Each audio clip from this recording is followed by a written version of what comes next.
I would now like to call the May 19th, 2026 Longmont City Council regular session to order. The live stream of this meeting can be viewed at the city's YouTube channel or at longmontpublicmedia.org/watch or Comcast channels 8 or 880. We do have Councilmember Christ. She has requested online. She has requested remote participation this evening, and I need a motion to suspend the council rules of procedure 25.2A2 to allow for her to participate without having obtained permission in a prior meeting. So moved. Okay, so the motion has been made by Councilmember Marcin, seconded by Mayor Pro Tem McCoy. Can we have a vote? All those in favor? I guess. Did it? Okay. Oh, we can vote now. There we go. Can. Hold on. Should Councilmember Chris vote on this? Yes, I'm Yeah. voting yes. But Yeah, I yeah. have to get back to my I don't know. Yeah, live it's meeting. about her. I guess she's There we go. okay. There we go.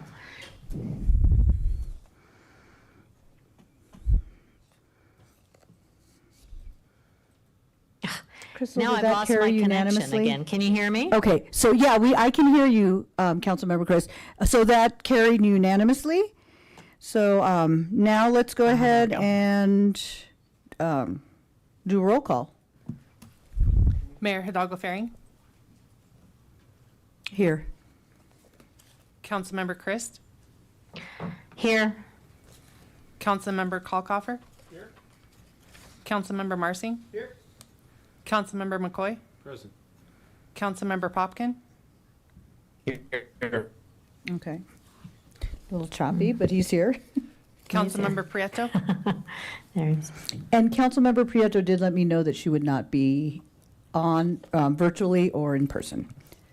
So oh, go ahead.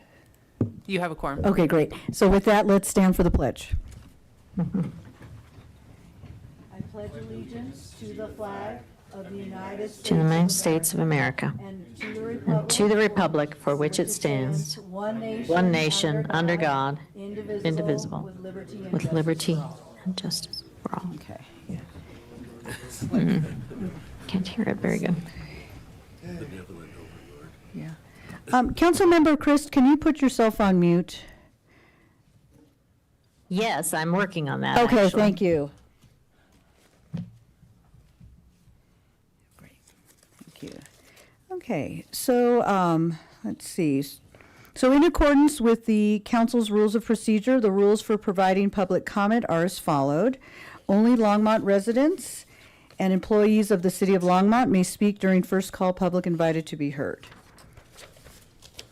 You must provide your address, your name and address at the sign-up sheet before the meeting, or I will not call your name. Each speaker is limited to 3 minutes. Anyone may speak on second reading or public hearing item, and you are asked to add your name to the speaker list for the specific item before the meeting. Anyone may speak during final call public invited to be heard. Members of the audience shall refrain from disruptive, vulgar, and abusive language, applause, heckling, or other actions that interfere with the orderly function of the council. So we're on to approval of minutes. We don't have anything. Agenda revisions and submission of documents and motions to direct city manager to add agenda items to future agendas. Do we have any items? Okay. And no, Crystal, no changes to the agenda today, correct? Nope. Okay, great. So now we're on to item 6, seeing no one in the queue. Does the city manager have a report? No report, Mayor. Okay, great. And now we're on to special reports and presentations. And this evening, I will start with a proclamation designating the month of May 2026 as Archaeological and Historic Preservation Month in Longmont, Colorado. And I'm actually going to open up my screen. The print is too small for my eyes. Okay, here we go. So, so I have Jennifer Hewitt Apperson, who is, she's already at the podium. Okay, so I'd like to read a proclamation designating May 1st through the 31st, 2026 as Archaeological and Historic Preservation Month in Longmont, Colorado. Whereas historic preservation is an effective tool for revitalizing neighborhoods, fostering local pride, encouraging economic growth, and maintaining community character while enhancing livability. And whereas archaeological and historic preservation is relevant for communities across the nation, both urban and rural, and for Americans of all ages, all walks of life, and all backgrounds. And whereas it is important to celebrate the role of history and archaeology in our lives and the contributions made by the dedicated individuals in helping to preserve the tangible aspects of heritage that has shaped us as people. And whereas the Historic Preservation Commission supports Archaeological and Historic Preservation Month in Longmont for May 2026. Now, therefore, I, Susie Hidalgo Faring, Mayor, by the virtue of the authority vested in me and the City Council of the City of Longmont, I do hereby proclaim May 1st through the 31st, 2026 as Archaeological and Historic Preservation Month in Longmont.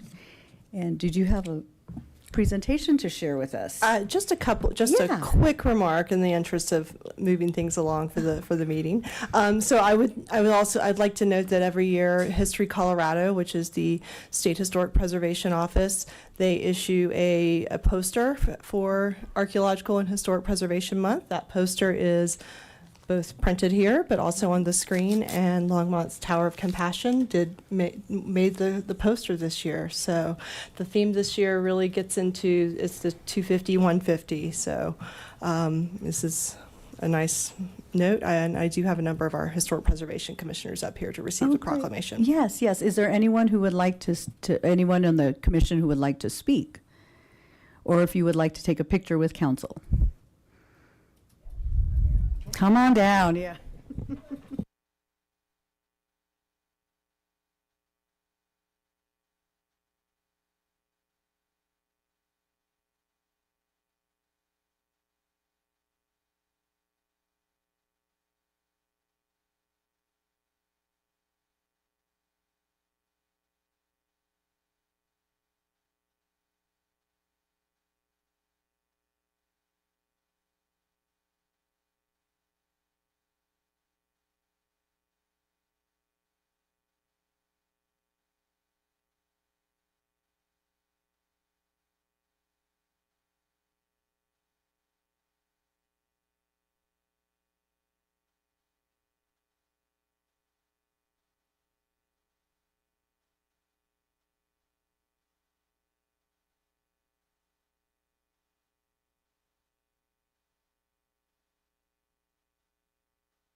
Great, thank you. We are now on to item, let's see, item B in special reports and presentations, the National Register of Historic Places dedications for the Tower of Compassion. And yep, you didn't go anywhere, so perfect. We're doing a two for tonight. Two for perfect. Yes. So did well. So it made sense to do this in conjunction with the proclamation for Historic Preservation Month. I'm just going to say a couple brief words, and then I'm going to turn the floor over to some other more distinguished speakers and guests that we have. So the Historic Preservation Commission initiated designation of the Tower of Compassion as a local Longmont Historic Landmark in 2024. Following its designation as a Longmont Historic Landmark, the State Historic Preservation Office, History Colorado, sought to pursue listing of the tower on both the state and national registers of historic places through its History for All initiative that has been being pursued in conjunction with the 250-150 celebrations. So the review committee for the state and national register listings agreed that the Tower of Compassion has state and national historic significance in addition to its local significance. So this evening we will officially receive a plaque commemorating this honor from Damian Pachoda of History Colorado. But before that, I would like to invite Ken Kanemoto, whose family built the tower, to come and say a few words.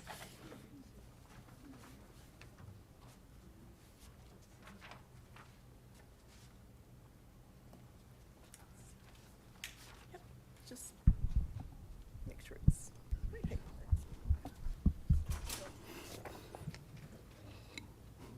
Yeah, hi. I'm Ken Kanemoto. Wanted to give you a little bit of history about the Tower of Compassion. This is my parents and my uncle and aunt were a family partnership created by two brothers that married two sisters. My parents were Jim and Chio Kanemoto, And my uncle and aunt were George and Jane Kanemoto. Unfortunately, they're all gone now. World War II caused fear and hysteria and was a dark chapter for many Japanese Americans. Those living in California, Oregon, Washington, and Arizona were forced to give up their possessions that they couldn't carry and were sent to internment camps. Colorado Governor Ralph Carr refused to send Colorado Japanese Americans to those camps. During the war, our parents were treated with kindness and support by the businesses they worked with and by neighbors and many friends. Over the years, they gave back to the community. Among properties they donated was the land for Burlington School. Then in 1966, they donated the neighboring 6 acres that became Kanemoto Park. On that land, our parents built a 5-story pagoda that became known as the Tower of Compassion. In 1973, it was dedicated to the city of Longmont as a symbol of gratitude, friendship, and compassion. In 2015, believing that the Tower of Compassion to be a city treasure, the city undertook a major renovation of the pagoda, which had fallen into great disrepair. The surrounding park and the pool was also heavily damaged by the historic 2013 flood. So along with city funding, donations came from local companies, individuals, and even Chino, Japan, our sister city. When the restoration was complete, the city had a rededication ceremony. So the Tower of Compassion stands not only as a historic landmark, but also as a reminder of resilience, gratitude, and the importance of compassion within the community.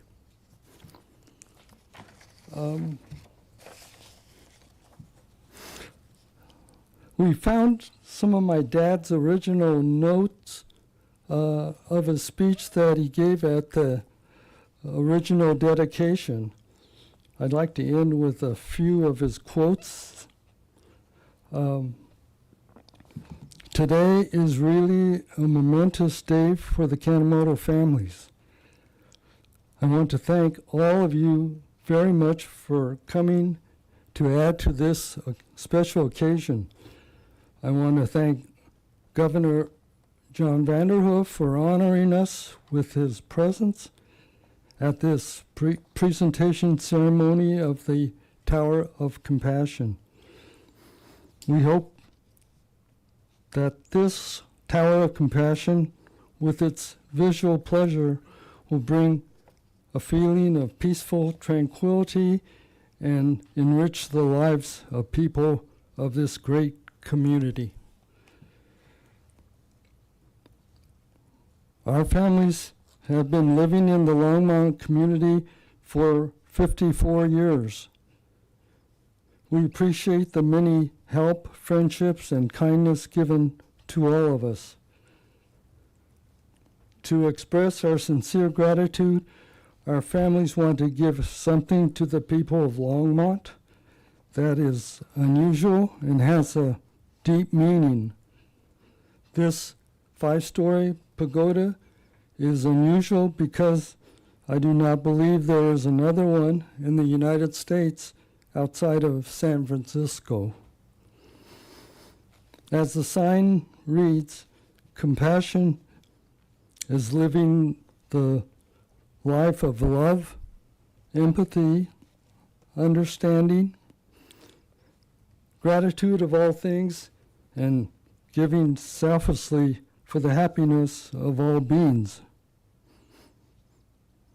It is not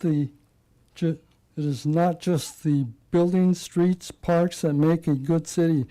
It's also the people, the relationship of people with people. Compassion brings people together instead of pulling them apart. With compassion, we can have a great community.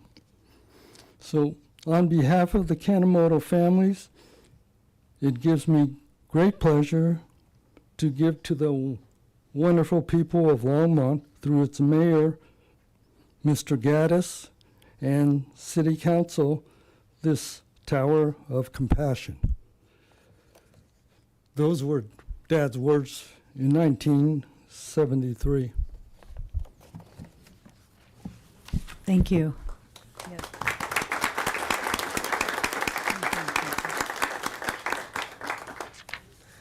And thank you so much, Mr. Kanemoto. That was wonderful. I would like to invite Damian Pachata to the podium to just present the plaque and give a few words about the History for All initiative. Thank you. Thank you. Hi, my name is Damian Pachota. I am the Senior National and State Register Historian with History Colorado. I do have the plaque today. So, and the National Register of Historic Places is an honorary program meant to recognize important sites around the United States and take these local stories and make them part of our shared national heritage.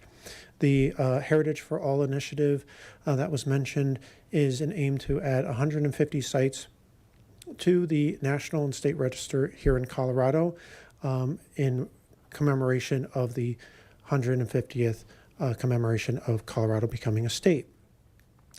The initiative aims to focus on people-centered stories related to the built environment and site-specific locations, as well as really emphasizing underrepresented communities. And this is a great example of an underrepresented community being represented. It is, when we started this initiative at the beginning of 2024, there was only 2 sites related to the Asian American community on Colorado's National Register. Now there is over 15. This is obviously one of them. What makes this unique as well is this is the only pagoda on the National Register in the Rocky Mountain region on the National Register, and it is the only 5-story pagoda of a Japanese style on the National Register in the entire country. So we're really honored to have this and have this in Longmont. Longmont is actually my hometown, so I'm very excited to be part of this as well. So with that, I'd like to present the National Register plaque on behalf of History Colorado. Thank you very much. Should we come together for a picture? It just seems like. Yeah. We also have. Come on down, yeah. Yes. Great. These are the screws. Oh, excellent. I don't want to forget those. I will get these to our parks folks too. Yeah. Come on down.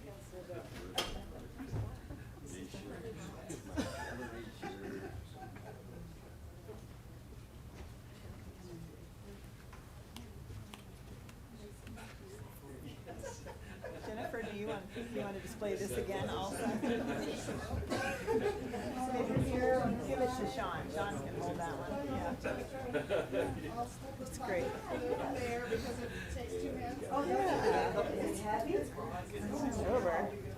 This was going to be an outdoor. Great. Well, we're so close, but put you in a little bit more. There we go. Yep.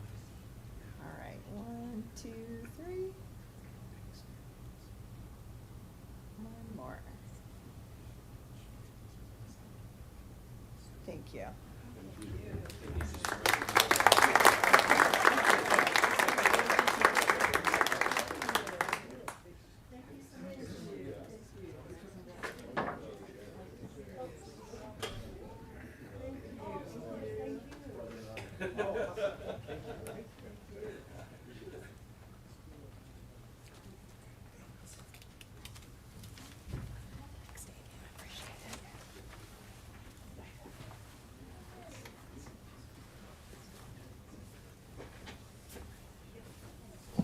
Yep. Okay, so we are now on to public invited to be heard. And the first person on the list is Ben Clark. And you will have 3 minutes. Please state your name when you come to the podium.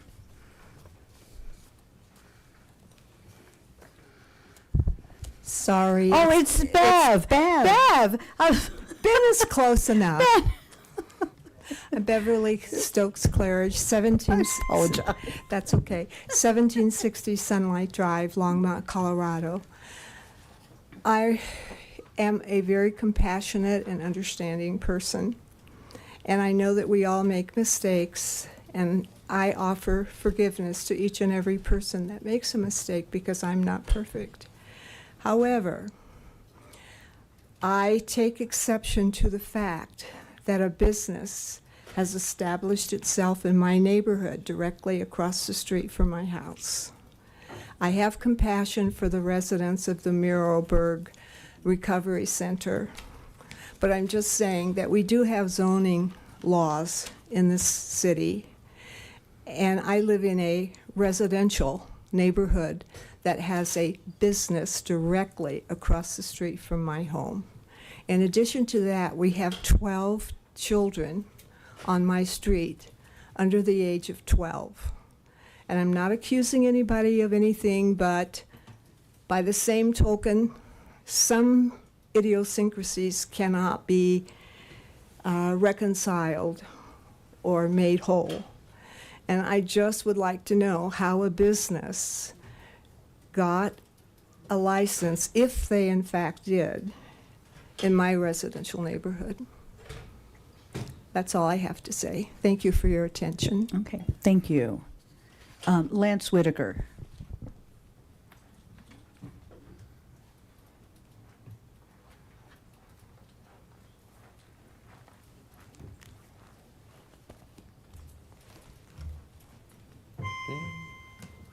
Lance Whitaker, 1750 Collier Street. Good evening, Mayor and Council. Today is going to be a quick day. It's May Ray Day. If nobody knows what that is, that's supposed to be where you go out and enjoy some of the sunshine. That's not there. Not today. It's also Devil Foods Cake Day and National Roadie Day. No real important birthdays, unfortunately. So nobody's having a good time today. Have a good day. Thank you. Diana Chavez?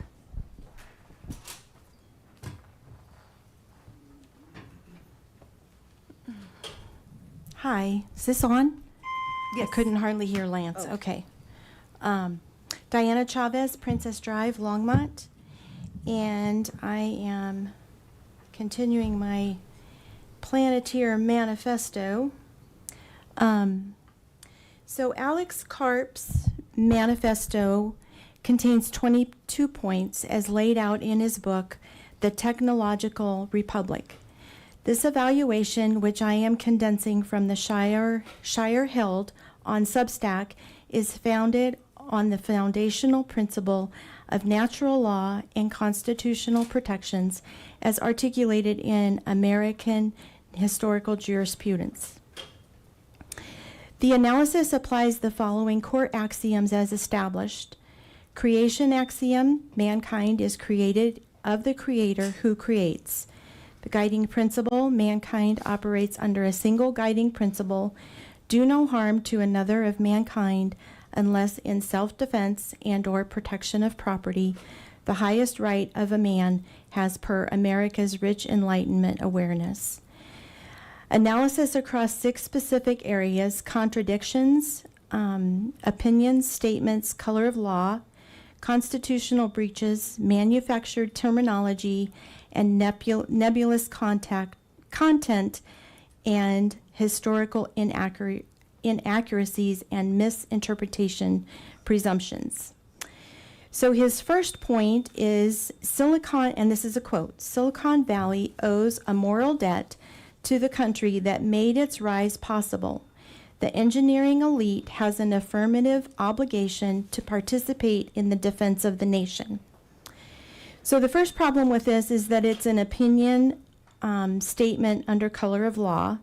Moral debt and affirmative obligation are subjective, non-legal constructs, attempting to convert a voluntary corporate existence into a conscripted duty to the state. This language can be used under color of law to mandate corporate compliance with government surveillance or military objectives without legislative acts. So I'm nervous. It is also a constitutional breach of the 13th Amendment, which covers involuntary servitude, and the First Amendment, compelled speech or action, if applied as a mandate. Under natural law, a man's labor and property are his own, and he owes no inherent debt simply by existing within a geographical boundary, being Silicon Valley in this case. Thank you. Boy, that went fast. Thank you. Martin Orner.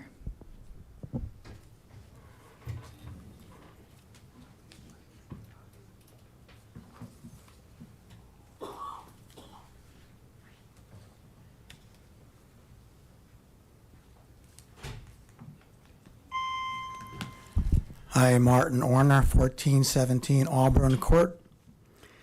I was here last week and I heard the presentation about the Colorado Connector train. We were told that the train would travel at up to 79 miles an hour. Sounds like a fast train.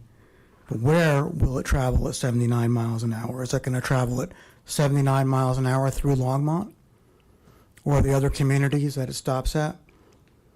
I don't think so. During the presentation, we were told that the fare to ride the ski train from Denver to Winter Park starts at $9. I was sitting over there and I couldn't believe it. And I asked my wife, she rode the ski train this February. Round trip ticket was $54. So how much, I ask, and I'd like to know how much of Longmont's money is sitting at RTD, collected from the taxes that Longmont residents have paid for all these years for the fast tracks. I'd like to know from these people who presented what the ridership is going to be, how much it's going to cost. We were told that this project's going to cost upwards of $300 million. That's not funny money. That's a lot of money. So I'd like to ask that we make sure we ask them those questions. And I'd like for council to ask us as Longmont residents, what would we like to do with the money that we all have and continue to pay for the fast tracks in our taxes? Please ask the questions that need to be asked before embracing this very expensive endeavor. Please represent us, the Longmont residents, who have and continue to pay the fast tracks taxes, not the folks bringing pretty pictures and questionable promises. Thank you. Thank you. David Hodges.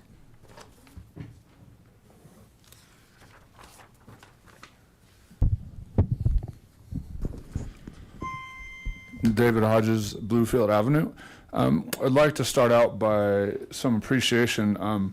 I've been coming to these for a couple of months now, and I have to say, I really appreciate you, Lance, and bringing the levity to some serious conversations, but it's also good to have that little laugh in between. I'd also like to thank you all for your service, and I know it's a thankless job, so I'm not just a contrarian, but I stand by what I said in terms of the acts on cameras, and I think surveillance is too important of an issue for no disrespect for 8 of you to vote on when we should all be voting on it as a community and hopefully educated.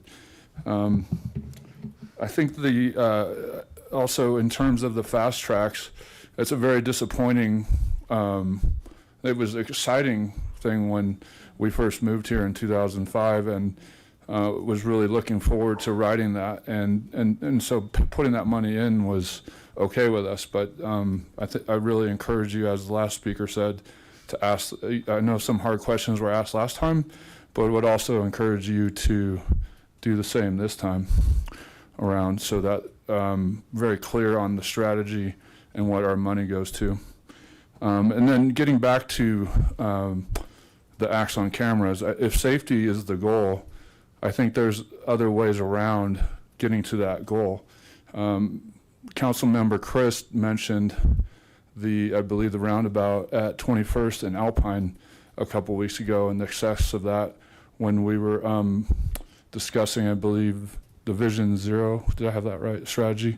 And I'm much in favor of that, having lived in Europe for a number of years. And while roundabouts are foreign to us as Americans, they certainly, I can sell it to anybody. From a safety point of view, who doesn't want that? And they've shown to increase safety by 80% in terms of deaths and serious accidents. They're better for the environment because cars aren't idling, and they get people faster, so they're better for business. So wins all around. And, well, I understand that we can't implement those tomorrow across the whole city. I would hope that would take a serious look at maybe a long-term strategy in terms of putting in more roundabouts and education on how to use them. Thank you. Thank you. So, seeing no one else on the list, I will now close public invited to be heard. And we are on to item 9, consent agenda and introduction and reading by title of first reading ordinances. Crystal, can you please read the consent agenda into the record? Yes, Mayor. The second reading and public hearing for all ordinances introduced on this consent agenda will be held on June 9th, 2026. Agenda item 9A is ordinance 2026-34, a bill for an ordinance amending Title 15 of the Longmont Municipal Code concerning hyperscale data centers. Okay, and that is it. Does anyone want to pull an item? So, okay, Councilmember Marcin. Thank you, Mayor. I would like to go ahead and pull item A. Okay, and so seeing that that is the only item on our consent agenda, we've pulled that, so we don't need a vote right now. And we're on to ordinances on second reading and public hearings on any matter, and there are no reading ordinances or public hearings. So now we're back to items removed from consent agenda. So we'll start with Councilmember Marcin, since you pulled the item. Thank you, Mayor. I really appreciate it. And I appreciate Councilmember Popkin for kind of driving this notion forward. I did just have, and I realized about 20 seconds ago that I forgot to give this exact language to the clerk, so I'm sending that over to Crystal right now. But I've worked a couple amendments that I'd like to offer to it, and the goal of these amendments is not really policy direction. It's more about clarifying a couple of potential loopholes in the policy to ensure that the ordinance is as strong and effective as it can be in essentially limiting the goal. So, Mayor, would you prefer that I do amendments? I have 2. Would you prefer I do them one at a time or separately? I do not have a preference if they kind of coordinate or if they're a little different. They're a little different. So I will let one you. At a time? Okay. One at a time, and then we also have Councilmember Popkin, who his name is in the queue. So do you want me to wait, Councilmember, until Marcin is done? Okay, go ahead. Okay, so I just sent over that language to Crystal because I missed it. I worked at other places, but just forgot to send the language. So I'm going to make the first motion is an amendment.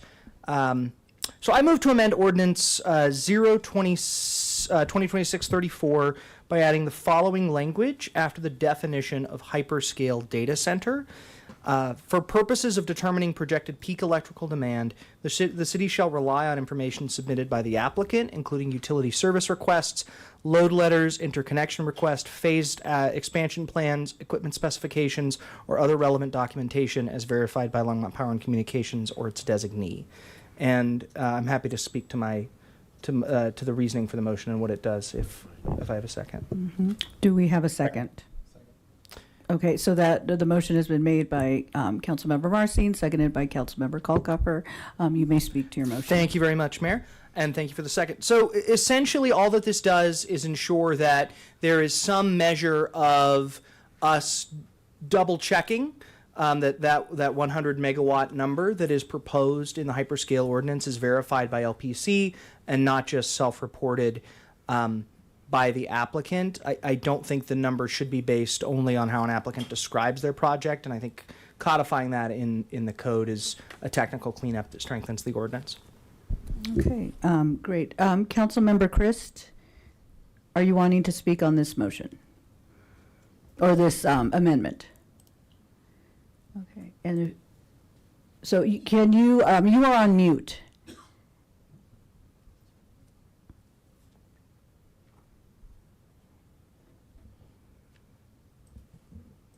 Okay, you can go Sorry, ahead. thank No you. worries. Just juggling between screens here. I do want to speak to this amendment, but I'm trying to read it at the same time, so hang on just a minute.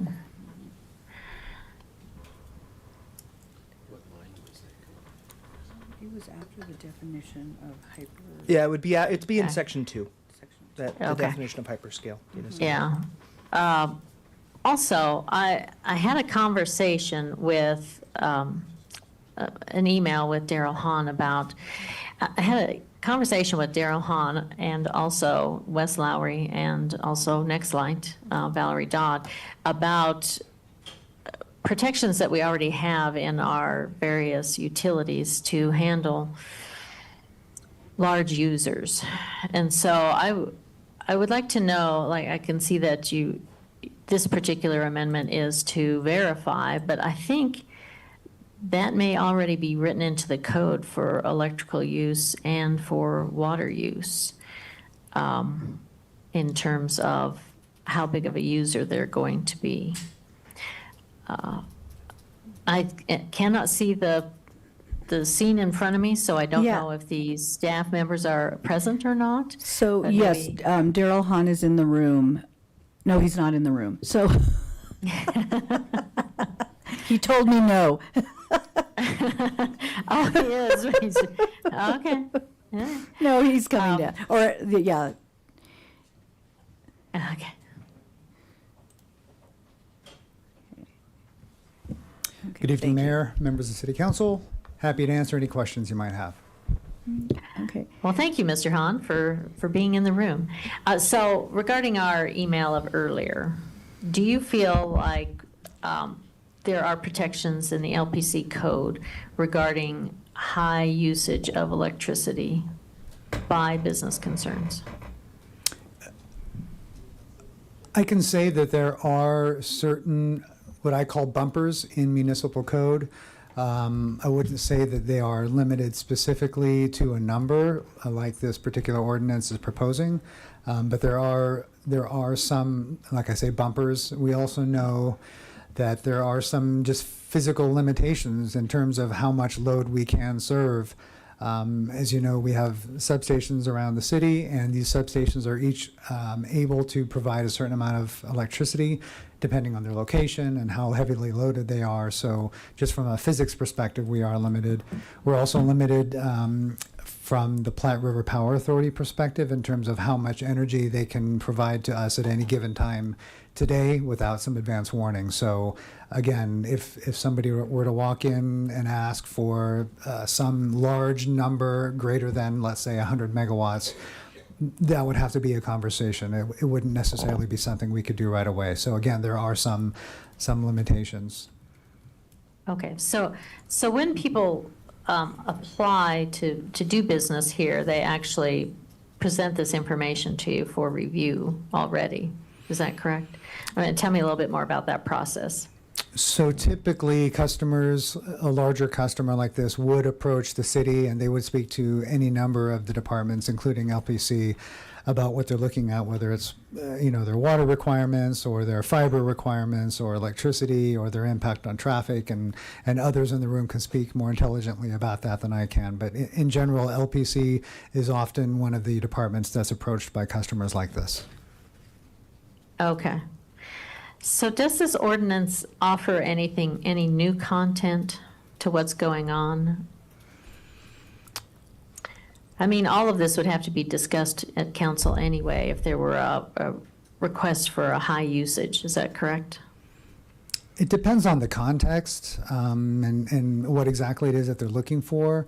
Generally, a large load like this would get a little bit more visibility than, say, a smaller load. For example, a rate would likely need to be negotiated for a large load like this, so it would get some additional care and feeding and attention. Okay. Okay, and there are bumpers in place to keep this, a rate or usage of this much electricity from affecting the average consumer in town? From a wholesale electric rate perspective, the Platte River Power Authority does have a formal policy in place about large customers like this not impacting existing customers. So, there wouldn't be any sort of subsidies from existing customers for a large for a large electric load like this. So that's one of the bumpers. And then here at the city, we do have a philosophy about not impacting existing customers when a new one comes into town. And so that's certainly something that we would take into consideration when interacting with these types of potential customers. Okay. And do we have the ability to say, this project is not for us? I think from an LPC perspective, we would just look at the feasibility of whether this load could be served and when and how quickly and the rate and that sort of thing. We wouldn't necessarily make a judgment about whether we like the customer or don't like the customer. And then, of course, there are other departments within the city, for example, noise ordinances and that kind of thing that I can't really speak to. But Yeah, I think the difference in this is that today we would have to go through the process and evaluate everything that Daryl's talking about in terms of whether or not we could serve it. I think this ordinance would essentially say if you're coming in at that level, it's just not allowed. So there's two different issues, I think, in play in this one, and how we would approach it. Okay, so my next question would be, could it be allowed? Is it possible to create that much energy if we needed to? For a price? I mean, I'm thinking more PRPA, so you'd be saying, what are the parameters for that?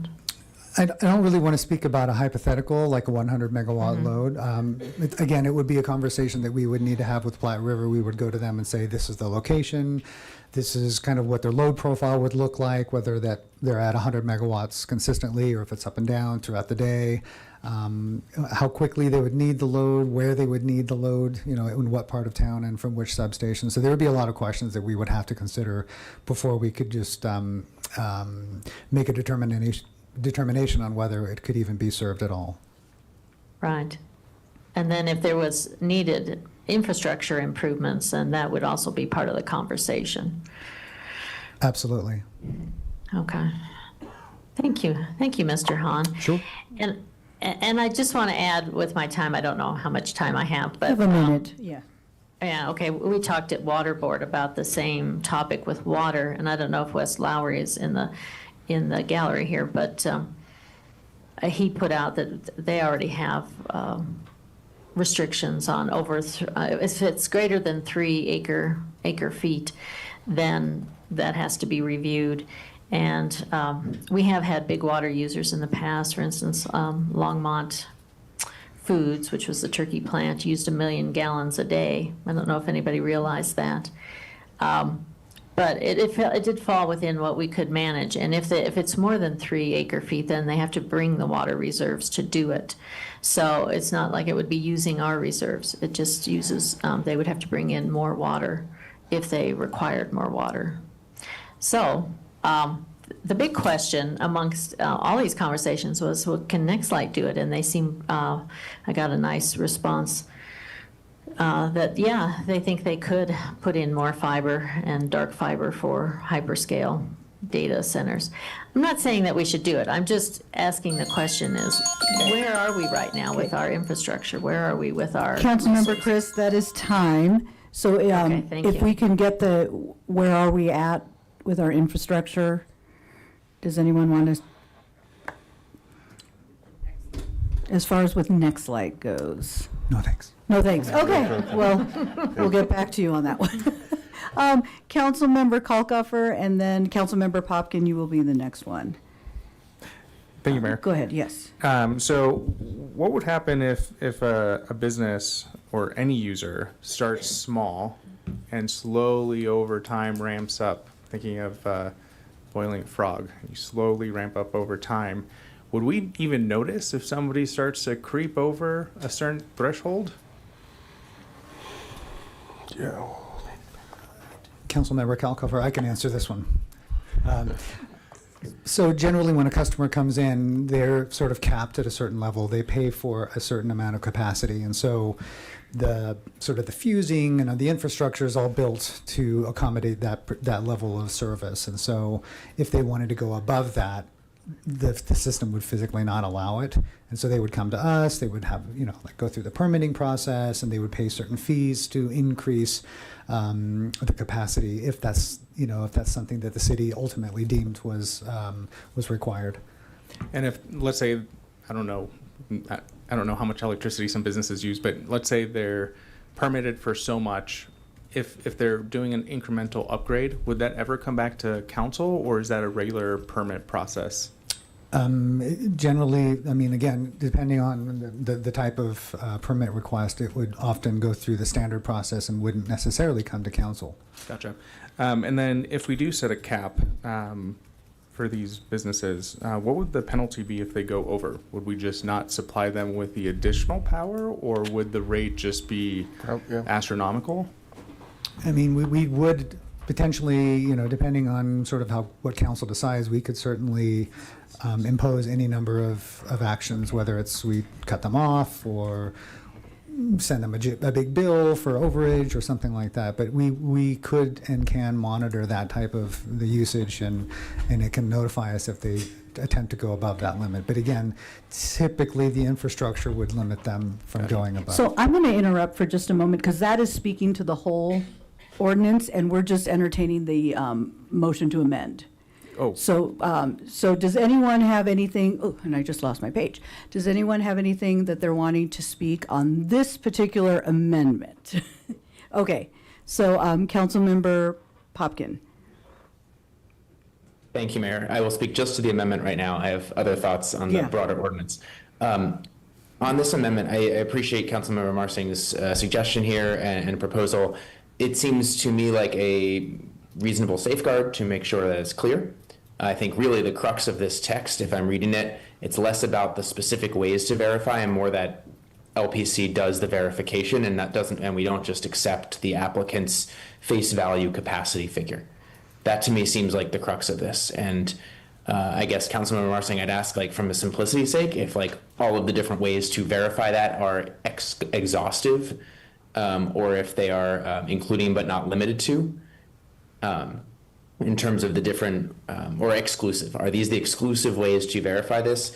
If not, perhaps there's a simpler way to just say this, that the LPC will verify I lost the text in front of me.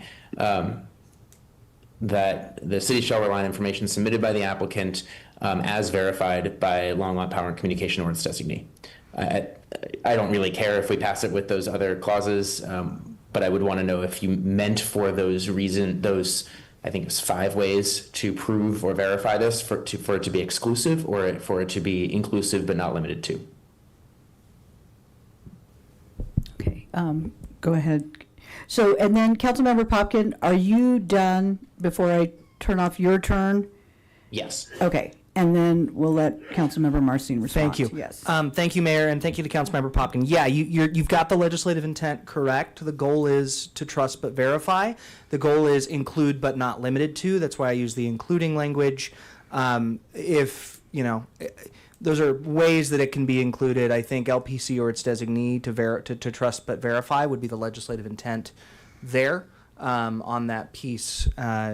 speak to that. I did, Mayor, if it's okay, in my time, have just a couple of thoughts, and actually a question for Daryl, because I kind of tested these, but I hadn't had the chance to really connect. And Councilmember Christ asked some good questions. So typically, yes, you use the word typically in terms of how these big user conversations go. It's typical that it goes that way, which would make sense from a business perspective. If I want to be a good partner with a city or a power utility that I'm about to have a big impact on, I would want to approach them. But is that required by code, as far as you know? Are those conversations required by code, as far as you know? Any idea? It's more the norm than the code. Well, I think it would just make good business sense, because if they start making decisions and spending a bunch of money and then ultimately it can't be done, they're kind of left holding the bag. Thank you for that. Because I looked, I didn't find it necessarily. I could have missed it completely. And then the only other piece to Councilmember Christ's point, when we're talking about, and I'm new to all this, right? But when we're talking about electric code, we're typically talking about Title 16, correct? Which is buildings and construction, typically. And this amends Title 14. 14? Okay, either way, here we're talking about land use, right? We're talking about the land use table and prohibited land use. And how we enforce prohibited land use, I think, is a clearer distinction between how we deal with electrical utility or construction or those sorts of things. So it's a different part of the code that we'd be adding this clarifying piece to, just to make sure that we're safeguarding ourselves, so that we're in code saying we must verify what you're doing. So that's the only point I would make. Thank you, Mayor. Great, thank you. Seeing no one else in the queue, let's go ahead and vote on this amendment, and then we'll entertain others. I think that's, yeah.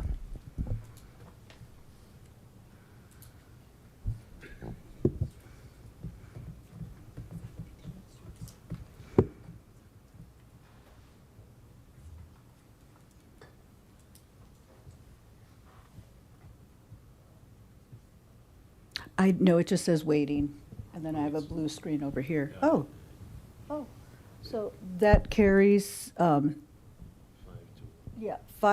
with Councilmember Christ in opposition and Councilmember Prieto absent. So let's go ahead and go on to the second amendment. Thank you so much, Mayor. I sent this language along to Crystal as well, and I will speak to the amendment after I move it. I move to amend Ordinance 02026-34 by adding the following language in Section 2 as well.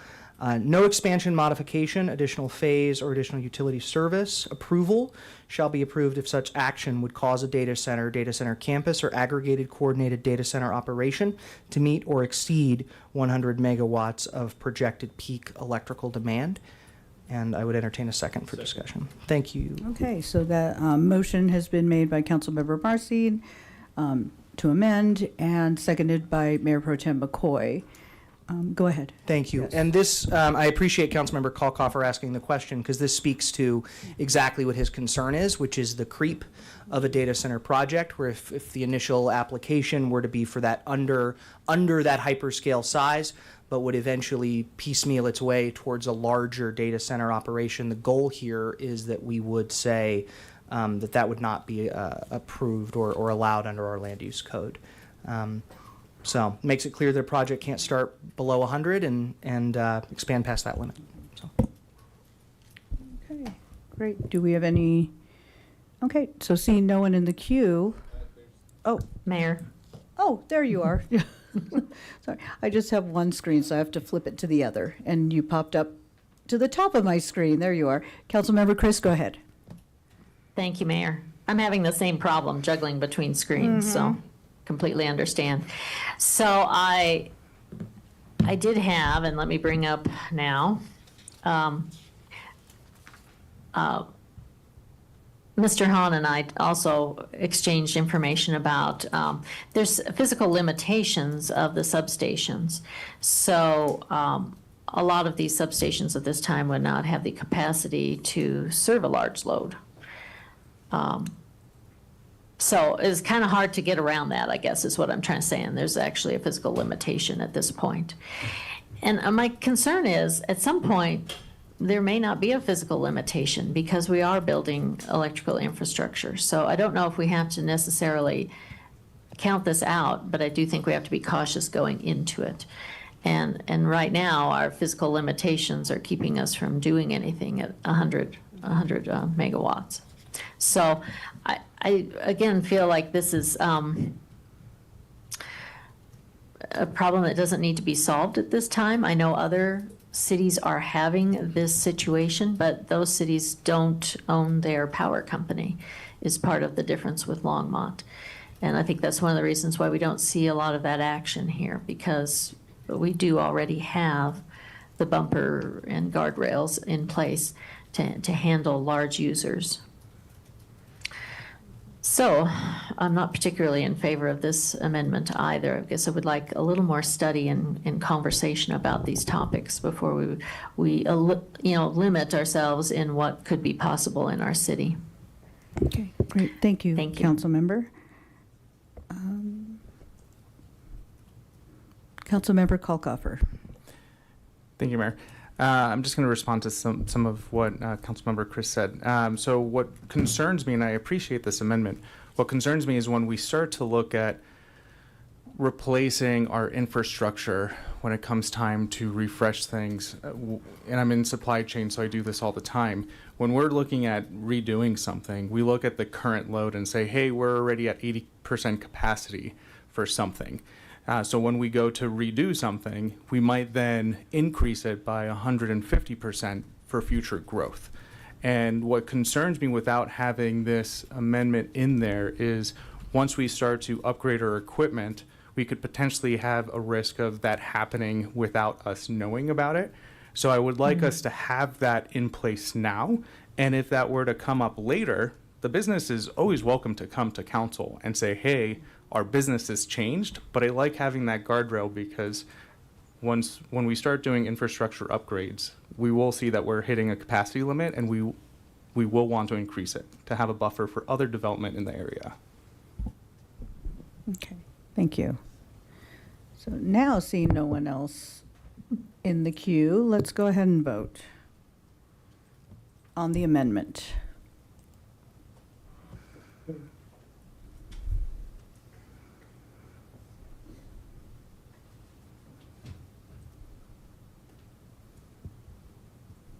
Okay, and that motion carries 5-1 with Councilmember Christ in opposition and Councilmember Prieto absent. So now Councilmember Popkin, go ahead and unmute. Thank you, Mayor. I have one more amendment to bring, but before I bring that, I want to share a couple of our comments on the ordinance as to where it is, because I think that's where we are now. There are no other amendments on the floor at this time. So I think we've had I appreciate the conversation we've had to date, and just today, frankly, as well, because a lot of communities are facing this reactively, and they're seeing projects we built in their communities proposed, accepted, and they may not have the utilities that we have and some of the additional control, but some of the data centers and the companies and the operators are bringing their own power plants. They're building them independently of the power system. And, that is a reality. That's not a possibility. That is a reality that is happening to communities from Northern Virginia to Tennessee to Utah. And I think this is something that we have to guard against. We're entering uncharted territory, and I would rather have something on the books that we can amend and refine as technology evolves, as our system evolves, rather than find ourselves in a situation where something just drops in our lap and we actually don't have a systemic control because it's outside of the usual process. And I think that's part of the intent of this. It's getting ahead of a very evolving and very rapidly evolving conversation with billions and billions of dollars at stake that are well beyond the city's normal, modus operandi. And so that's the overall intent of the hyperscale piece of this. And frankly, 100 megawatts is on the smaller side of the hyperscale facilities that are popping up in communities and ravaging them. And you are seeing city councils and communities get dominated by angry residents, frustrated community, understandably exasperated folks where their resources are being diverted, not from their original plans, but actually towards these singular facilities that weren't actually originally envisioned in their comp plan or in their field of vision. Thank you. So I'm not going to need all that time. So that's what I first wanted to highlight here as to why I think this is important. Yes, it's refining our own system, but it's also making sure that something doesn't happen against our wishes outside of our system that has worked to date. But systems break, and this is a way, and we're seeing systems break across the country right now. And so I think that's really critical here.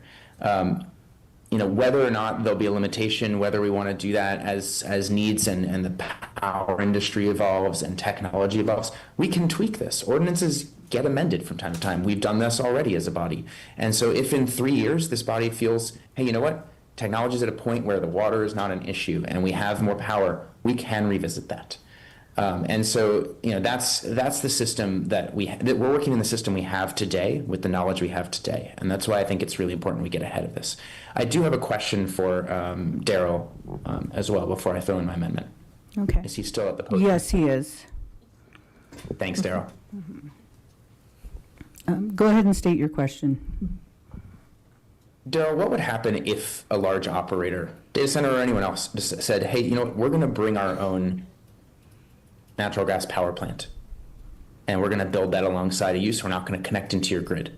What would happen in that case? Like, does LPC have a threshold here? How would LPC manage this? I know there's a land use implication, but if it doesn't actually interact with our utilities, what happens? Well, I think, any number of things are running through my mind. I think, the first and probably biggest roadblock they would run into would be air quality. That's something that's managed through the state. And so, they would have to go through the process similar to the one that Platte River went through, the 1041 process or something similar akin to that. I think you'd also have noise ordinances like you'd kind of referenced earlier. From an electric perspective, there are requirements, I believe, in municipal code, and Eugene, you can probably speak to this, having to do with LPC being sort of the sole provider of electric service here in the city. So I don't know that it's ever been tested in the way that you're proposing here, but it would certainly be something that we would look at pretty closely. Thank you. That's all. Thanks, Daryl. What I have seen, what I'm reading about, the articles that I'm seeing from other communities is that these systems are being tested. And you have companies that are setting up their own power stations and asking for forgiveness after they're built. They're asking for permits after they're operating. Or they're finding loopholes in the permitting process, like in Tennessee, and saying, hey, if we build it just for 364 days, not 365, we can call it a temporary generator. So I want to make sure that we set up these guardrails now. Thank you, Mayor. And we can manage with that in mind. So at this point, I want to propose one additional amendment. And that is because I've heard feedback that 100 megawatts might be too large of a threshold from the community. And so I wanted to propose an amendment that actually moderates this slightly and gives us some flexibility, but also sets those upper bounds. And so that language is, I'd like to make a motion to amend the ordinance to revise the definition of hyperscale facilities to be a data center that has a projected peak electric demand of no greater than 5% of Platte River Power Authority's nameplate capacity, or 100 megawatts, whichever is lower, whether at initial operation or through phased load expansion. Do we have a second? Okay, Councilmember Culcoffer has seconded that. And now you can go ahead and, does anyone have any questions on this language? Mayor, can I just elaborate briefly? Yes, go ahead. Yeah. So the main change is it adds this 5% threshold as well. And basically, we look at the broader system that we're a part of. LPC is one part of this, but we're the distribution utility of Platte River Power Authority, which is the supply side utility. And so effectively, we look at, this is defining hyperscale a little bit more at Longmont scale. And what it's saying is 5% of current nameplate capacity is about 69.5 megawatts or 70 megawatts. Now, we have plans to build more power. That's we're not going to just maintain that. And to Councilmember Chris' point before, we do plan to expand our power system, and that threshold can grow. And basically what it sets is a floor at 5%, which is currently today would be about 70 megawatts, or up to 100 megawatts as we add more power into our system. So that 100 megawatts still becomes the eventual floor as we expand our system. But right now, as we're still figuring this out, it constrains it a little bit more and ties it to the overall nameplate capacity of PRPA, which is about 1,396 megawatts. Daryl can correct me if I'm wrong. So that's the intent of this slightly narrower definition, and to link it to our overall system threshold. So I will pause there and happy to answer any questions. Yeah, so Councilmember Popkin, so I was trying to see if anybody else had a question, so you can answer it at your time, because this is your second time. With the initial making the motion, and then, if I'm correct, yeah, making the motion and then speaking the second time, because I just reset your time as the second speaking time. Councilmember Christ, go ahead. Thank you, Mayor. Let's see. So let me see if I understand you, Councilor Popkin. Are you saying that you would like to lower the threshold to 69.5 megawatts at this time? So is that a nod, yes or no? Very quick, it's setting a percentage-based ultimate lower threshold of 5% of PRPs. So the effective limit would be 69.5 right now, or 70 megawatts. But it would increase as if PRPA builds a solar farm tomorrow and adds 200 megawatts into the system, that percentage increases because it's proportional to the overall nameplate capacity. So it keeps the 100 megawatt as the ultimate threshold, but allows that percentage to build up. Okay. My initial question was similar to yours, in that I wondered if it was possible for someone to come to Longmont and build another power plant.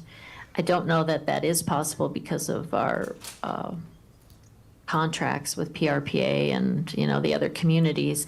I think we're committed to sticking together in that regard. So I guess my other question would be, and maybe you can answer this or someone else can, why would you like it to be less than 100 megawatts? As you mentioned that 100 might be too high, but I'm wondering why you think that's too high at this point. So Councilmember Popkin, I'll let you respond to that. Yep, two great questions there. The first is, hyperscale facilities are being defined by different entities in different ways. There's no Webster's dictionary definition exactly, and we're kind of looking across sources right now. 100 megawatts seems to be a pretty common one. But that said, Longmont and PRPA operate in a slightly different, we operate in our own environment. And the feedback I've heard from community members so far is that 100 feels a little high. And so I'd rather have us ease into that if we're going to get to the 100 megawatt level, which we may not. The other question that you mentioned in terms of bringing their own power, I think that is accurate if they follow the rules, follow the system, and are selling power to other customers in PRPA service territory. If they're just using it for themselves, I don't think we know what that would fully look like. And Daryl's point on the state permits is valid, but we're seeing operators circumvent state permitting processes as well. And so we're talking about guardrails here right now, and we can loosen guardrails. I'd rather not have to tighten them. Okay. So again, I guess I have a question for Mr. Hahn about this, in that we had talked about transitioning to where we can collect power from those who actually generate it in their own homes, in their own vehicles, on their own rooftops with solar, talking about in multiplex developments where we've put solar. Is this going to ever bank up against this kind of power generation, do you think? Are we limiting ourselves in terms of the power generation we want to do in the public, or the public arena, just outside of PRPA, just in Longmont itself? Councilmember Christ, I don't anticipate a scenario where somebody's able to come in and put 100 megawatts of behind-the-meter generation and then, try to call that a distributed energy resource or something like that, akin to rooftop solar or an EV. That's So, from a scale perspective, that's just very different.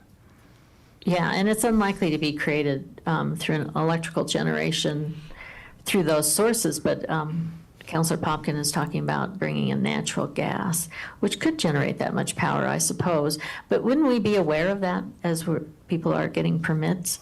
Yeah, from a zoning perspective, I don't know that would ever be allowed. But as Councilmember Popkin mentioned, there are scofflaws who could, I guess, do what they wanted, at least for some short period of time. Okay.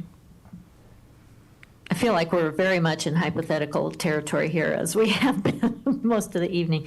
So, so I'm not sure what to derive from that, actually. I appreciate your comments, Councilor Popkin, and thank you for answering all these questions, Mr. Hahn. Yeah. It's hard to know what is the right level to set this when we're not in the situation, where we don't have a lot of data to know what we should be setting this level.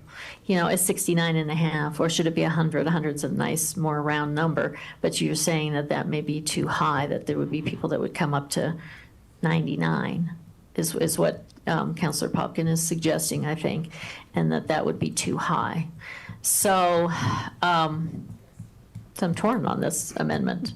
I appreciate the thought that you put behind it, though, so thank you. Mayor, just as a point of clarification, if you don't mind, very quickly. Just to, megawatts are opaque sometimes, and I meant to share this after I introduced the amendment, but I just wanted to note specifically, like, according to the state Colorado Land Board, just from a megawatt to household energy consumption, just for people to grasp this a little bit, 100 megawatts, depending on exactly the type of energy and how you define it, is approximately 50,000 homes. 70 megawatts, which would be that kind of like bottom floor here, if we went with the 5%, would be approximately 35,000 homes in Colorado. So just to make that megawatt number tangible, I just wanted to offer those kind of relative comparisons. Thank you for that. Councilmember Marcy.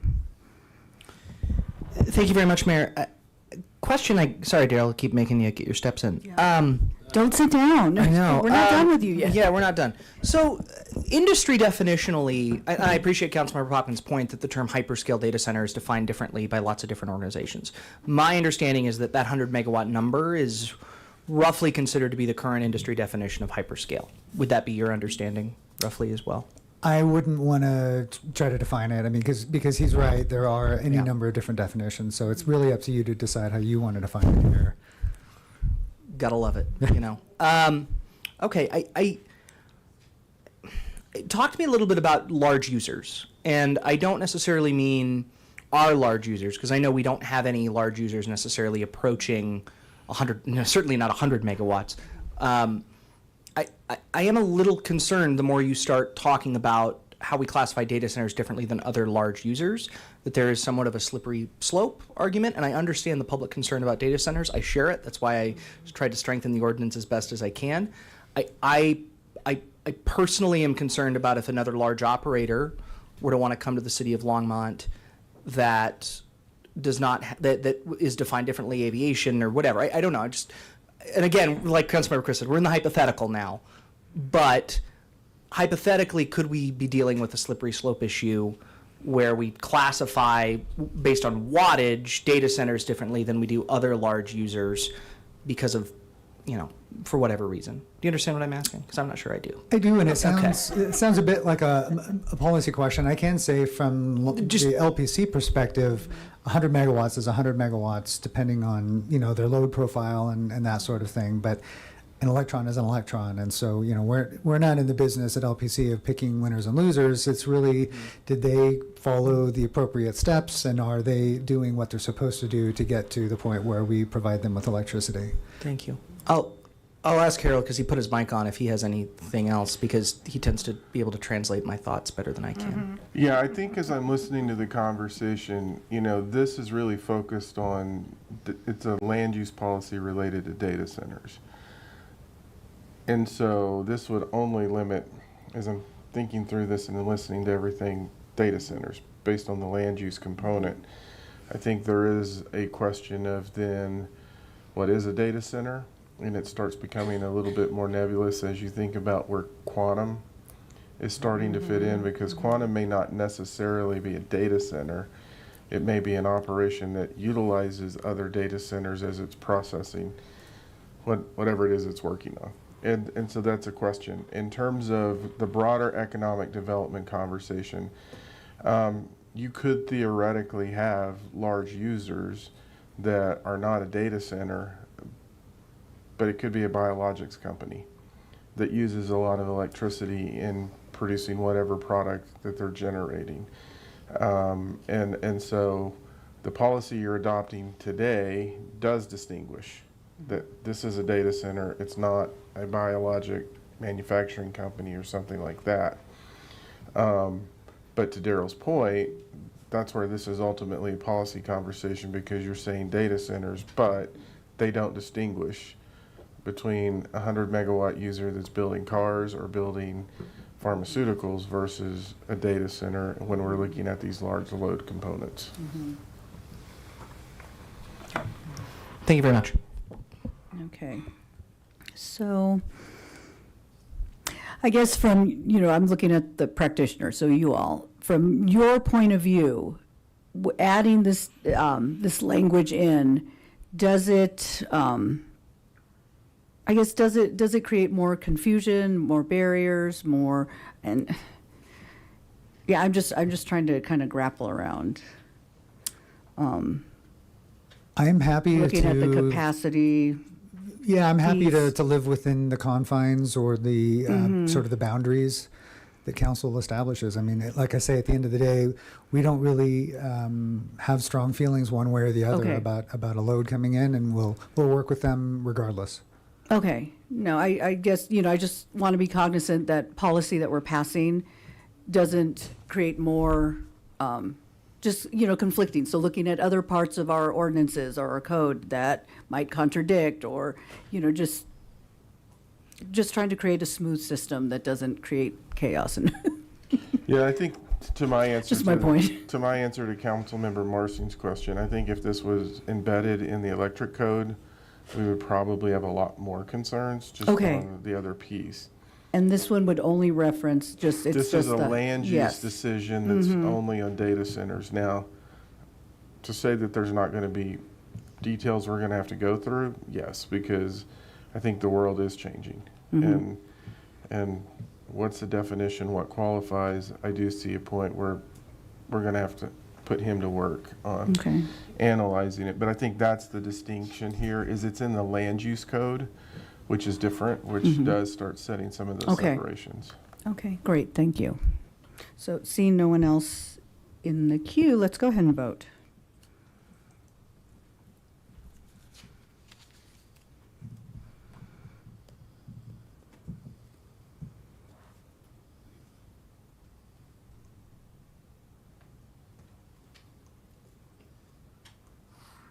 Okay, and that carries 5-1 with Councilmember Christ in opposition and Councilmember Prieto absent.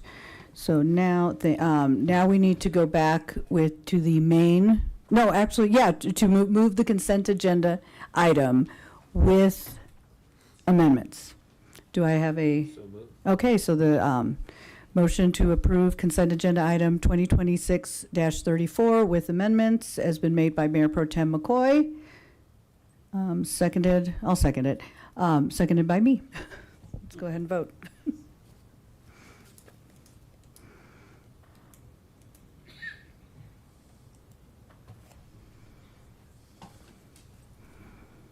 Okay, and that carries 5-1 with Councilmember Christ in opposition and Mayor Councilmember Prieto absent. Very good. Now we're on to general business item, 2026 budget and public safety challenges. And we have Teresa Malloy, Assistant Chief Financial Officer, Zach Gardis, Public Safety Chief. Did we need a break? Oh yeah, you know what? As you all get set up, we're going to take a 5-minute break.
evening is Public Safety Chief Artis and quite a few members of the Public Safety team as well. So I'm just going to kick it off with just a few slides, and then I will turn it over to the chief.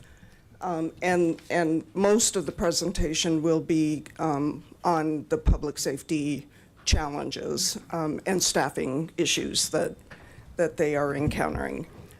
So what I wanted to basically start with this evening is, well, one, to let you know that we are still very early in our 2027 budget process. Our departments are in the process of preparing their budget request as we speak right now this month, and those are due at the end of the month. So we really, the intent tonight is not to spend any time really on what the 27 budget will look like. What I wanted to do was more along the lines of laying some groundwork in terms of some trends that we're seeing that will impact our revenue generation as we go into 2027. and it impacted our revenue generation in 25 and 26 as well. And then I want to touch on the challenges that we had in balancing the public safety fund for the last 2 years. Just really briefly go over that with you, and then turn it over to the chief. So before we get into those trends I was mentioning, wanted to let you all know how we are projecting that we will end our 2025 fiscal year in the general fund as far as fund balances go. So all throughout last year, as we were seeing how our sales and use tax revenue was coming in 25, definitely below our budget, we had shared with you that we believe that we would potentially need up to $2 million of the stabilization reserve to help offset the fact that our sales and use tax was coming in below budget. So that was a pretty early projection.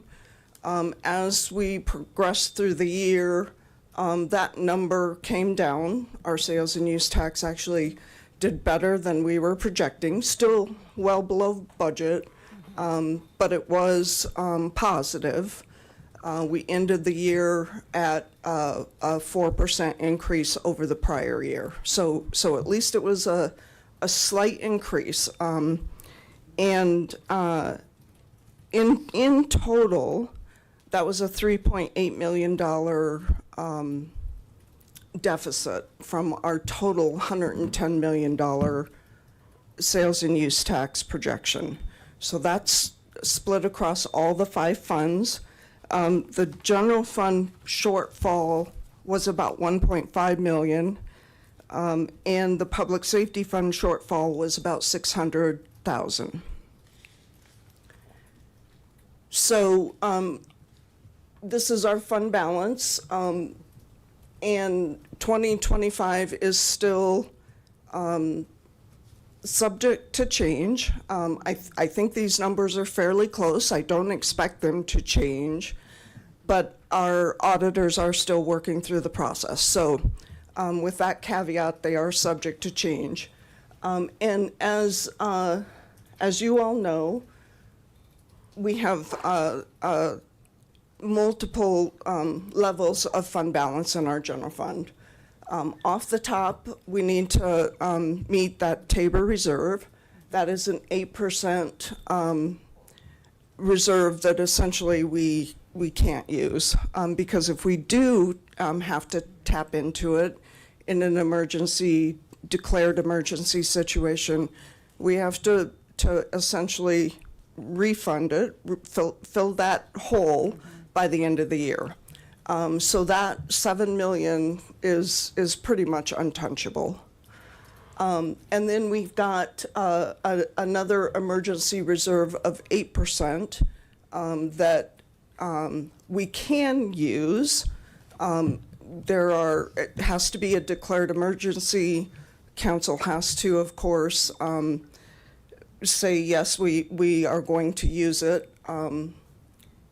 And then beyond that, we have the stabilization reserve. And this is the one that I had been talking to you all about, that we felt like we would need to tap into to bridge that sales and use tax shortfall gap. And as I mentioned... Oh, I'm sorry. I was trying to put off my mic.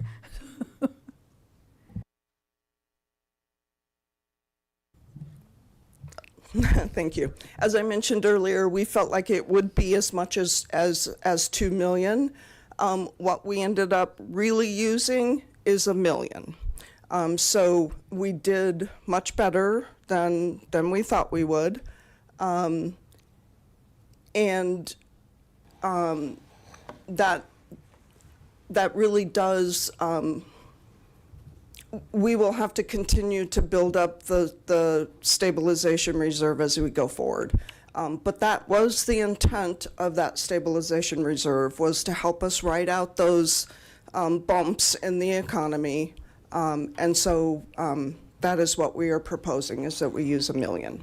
Yeah, I want to jump in and for some context to this as well. It was, yet we were balancing the revenue piece from sales and use tax. But we also had to take some actions to also ensure that we were saving money in the process as an organization, because what we would have potentially needed out of the stabilization reserve, if we would have actually spent what we were allowed to from an expense side on a budget, would have changed. So one of the things that we instituted during the year was a tactical hiring freeze. What I mean by that was, it wasn't a holistic hiring freeze where we just held everything. We were pretty tactical in terms of what positions we would hold. And so things like public safety positions weren't caught in that, but other positions were. So we started reducing expenses through that tactical hiring freeze. And then we also really spent some time with departments saying, I need you to throttle what you're spending your money on during this year. So there was a piece of this that was saving money, not hiring positions during that cycle, as well as we were still below our budgeted revenue. Now it gets into, how does it touch the next budget year? So we really have two components of the budget when we go into it. Those that have been on council are familiar with this. We have one that we talk about in terms of ongoing funding, and another piece that we talk about as one-time funding. And we could have said, we don't need to draw down on the stabilization reserve. The problem would have been that it would have created another challenge for us coming into the 27 budget year, because it would have reduced the amount of money that we have in one-time funding. And so if you remember in the budgets, that's a lot of times where we have vehicles that may have increased in expense and other things where we use the one-time funding. So in order to not continue the challenges into the 27 budget, we really need to draw down on the stabilization reserve by $1 million to ensure that we can manage the one-time expenses that we're anticipating coming forward in this budget process.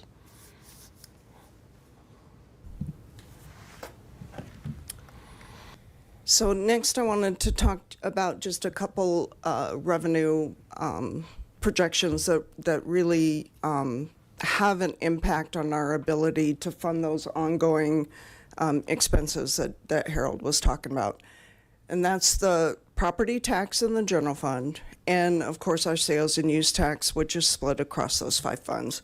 So this chart basically is showing, the blue line is our budget, and the kind of orange bars then are the actuals. And what you can really see, there's a couple things here I wanted to point out. What you can really see is the county assessor's assessment cycle. So they reassess every 2 years.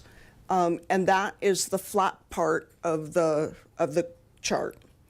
And then in that assessment year is when we will see those increases. And as we get later, so it's pretty consistent in, those years 2014 up through 2023-ish, and then in 24 was when we saw the really large increase in assessments. And coupled that with the actions that the state was taking to curb that revenue growth and the assessments. And so you see that really large jump, and then it flattens out. So because of the actions that the state has taken, the multiple actions that the state has taken, I think those years of fairly decent revenue growth from property tax are really behind us at this point, because the state what they have done, what they have put in place has really ratcheted down that growth capacity. So that's the first thing I wanted to point out. And the second thing is our sales and use tax. So as you all know, this is so dependent on economic conditions at the state level, at the federal level, at the local level. And that is and has been very apparent to us in this past couple of budget cycles. So in 2025, we, as I just mentioned, we did not meet our budget projection. For 26, our growth in budgeted growth in sales and use tax over 25 was very, very modest. It was less than 0.5%. So very flat revenues here for the next for those couple years. Again, don't know really what the projection will look like in total for 27, but what I can tell you, so these are the March numbers. And Council, you haven't seen these yet. I have not had an opportunity to get that email out to you. But these are our March numbers, and we are seeing some healthy growth in sales and use tax. The challenge is we don't know if this is sustainable due to economic, conditions that are occurring right now. Well, I think the other piece to this is when you look at previous budget years, we would tend to estimate about 3% growth in these categories. And so if you took that concept and you look at 5.5% this year, but we're flat to last year, if we would have taken traditional approaches to it, you would have expected a 6% increase. So when you look at the growth based on the fact that sales and use tax is flat over 2 years, that's a number that we're watching pretty close, because compared to the previous budget years, it's not moving at the same pace that it had moved. And so that's something that we're watching. And then what we don't know is, so Teresa's been going over revenue information. The other piece that was behind this, when you look at that period around 24, was that we had significant increases in just inflationary cost and operational cost. So that's when that was part of the period where we were seeing benchmarks move dramatically on us and other pieces. So a lot of that growth was actually used just to stay at market or get as close as we can during that period. But what I did want to point out is when I see 5.5% in this one, I'm also thinking that we're flat over last year. So that's 5.5% over 2-year cycle.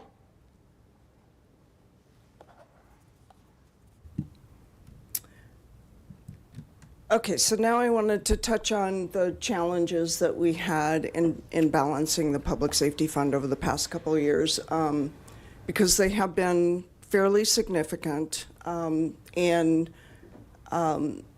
really limited our ability to fund additional needs in public safety. So starting with 2025, we had some pretty significant ongoing increases, over $2 million. Most of that was pay and benefit related to collective bargaining agreements. So $2 million of ongoing expenses with only $860,000 of revenue increase. And I will point out, this is 25 budgeted revenue. We only came in at a 0.4% growth. We were projecting over, I think it was like 3.2%. So this 861 was based on about a 3.2% sales and use tax growth, which we didn't meet. So we had a $1.2 million deficit going into the budget. To close that gap, we had to eliminate and remove from the budget quite a few positions. They were vacant positions, so no one lost their job over this, but there was a number of positions that we did eliminate in 2025. As well as we took 3 police officer positions out of the public safety fund and moved them to the general fund. And then we had some other minor revenue adjustments that closed that gap. So we did have to make some fairly significant adjustments in this fund to balance it. We also had to make some fairly significant adjustments in 26 to balance the budget as well.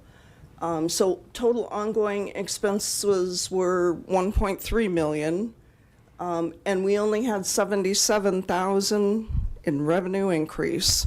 So that was that minor increase in sales and use tax that I was mentioning before. But relatively flat projection in sales and use tax. So to close that gap, we took we did a flop. We took higher step police officer positions out of the public safety fund, moved them to the general fund, and lower step positions and moved them to the public safety fund. So we didn't alter the number of positions funded from each fund. We just flopped higher paid positions for lower paid positions. And then there were some other revenue adjustments that we made, predominantly interest earnings. We are doing very well in interest earnings. And there was some funding from BRETSA that we had budgeted to cover the implementation of moving communication specialist positions and communication supervisors from an open range to a shift pay schedule. And then that's really the end of my presentation. So I'm going to turn it over to the chief. So, and before you get started, did anyone have any questions for Teresa? Don't go. Councilmember Marcin. Thank you so much, Mayor. Just a very quick one. The 85% growth year over year in use tax, I think for anybody who looked at that chart, who's maybe not as in the weeds, that's a big increase. Can you speak to what is kind of causing that use tax increase year to year? And that might be a Harold question. And then generally how that impacts budget planning, because I'm assuming most of those are one-time dollars. So that's a great question. Yeah. So use tax is one of the most volatile taxes to project because it is so dependent on what is going on in terms of development throughout the city. Most of our use tax does come from building permit activity. And so what you're seeing right now in that growth is the result of really 2 things. A very repressed prior year. So the comparison may look a little off for the reason that Harold was talking about, because it really is kind of making up for 2 years. And really good building permit activity right now. Yeah. So when we look at last year's revenue stream, and those that were on council will remember me saying this, sales tax was limping along. Use tax was what was killing us. And so in reality, when you see that number, I think that's year over year to date. And it was not uncommon for us throughout the year to see us 20% behind in use tax from the previous year. And so one of the things as we continue to move forward in the budget process is I actually want to see how we compared against the year before, because that's really going to tell us what that growth number is looking like in reality. Our 0.4% increase in sales and use tax that we saw in 25 over 24 was made up of 1.6% in sales. So sales was up 1.6, use tax was down in total by the end of the year 8.7. And it actually started getting better at the end of the year. So the first half of the year was really bad. And so what you're seeing is this year compared against the same period of the first half of last year, the real work that we're going to be doing over the next few months is actually looking at the year before to see what does it really look like.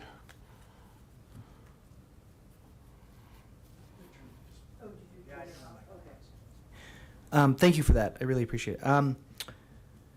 So we're talking about basically development starting to catch pace. So, apartments, et cetera, for all the things, all development generally, Yeah. right? Building permits, those pieces.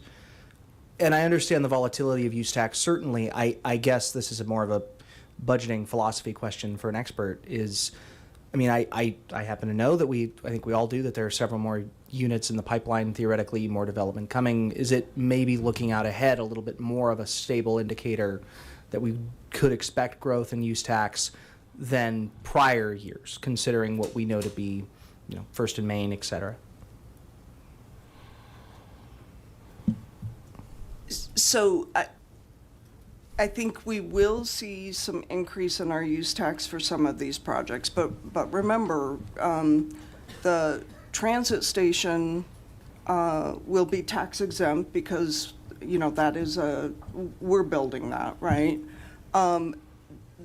The other thing I think that is important to keep in mind, we have a financial policy that caps our ongoing use tax, are the amount of ongoing revenue, the amount of revenue that we should or can use from an ongoing perspective from building permit activity at about $750,000. And anything over that is one time when we are building our budget.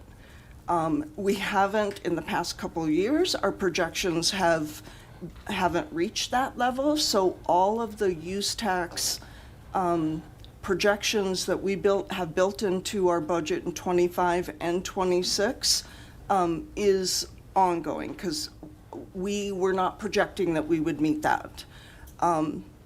It will remain to be seen if we actually collect more than that. Yeah, I think to your question, Sorry, Harold, Okay. let me correct that. It's not 750,000, it's 7.5 million. Sorry, Yeah. yes, it's a much bigger number. So I think behind that question there's a few things, and so and I'm becoming more in tune to who's been in the budget process. So what Teresa's referring to is that was a financial policy that was put in place, I believe, after 2008.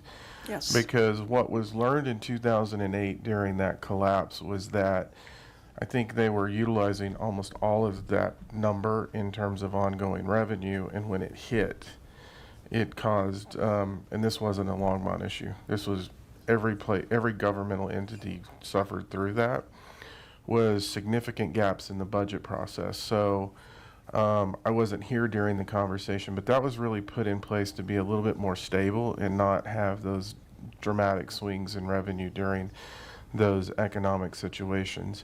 In terms of context for the conversation that we're going to get into, I think it's also important for the council. So when I got here in 2012, one of the things that was in the budget message was that coming out of 2008, every city took different approaches in managing the budget. In this case, I think the council's decision at that time was to minimize the cuts that were being made. And so they actually put that into one-time funding. So that's when we entered into the budget reset question. And you're going to start seeing this follow through. In that budget recess process, I think it was in the neighborhood of $4 million that as new revenue was coming into the system, we were actually taking that new revenue and putting it into things that we were already doing so that we could actually fund all ongoing expenses with ongoing funding.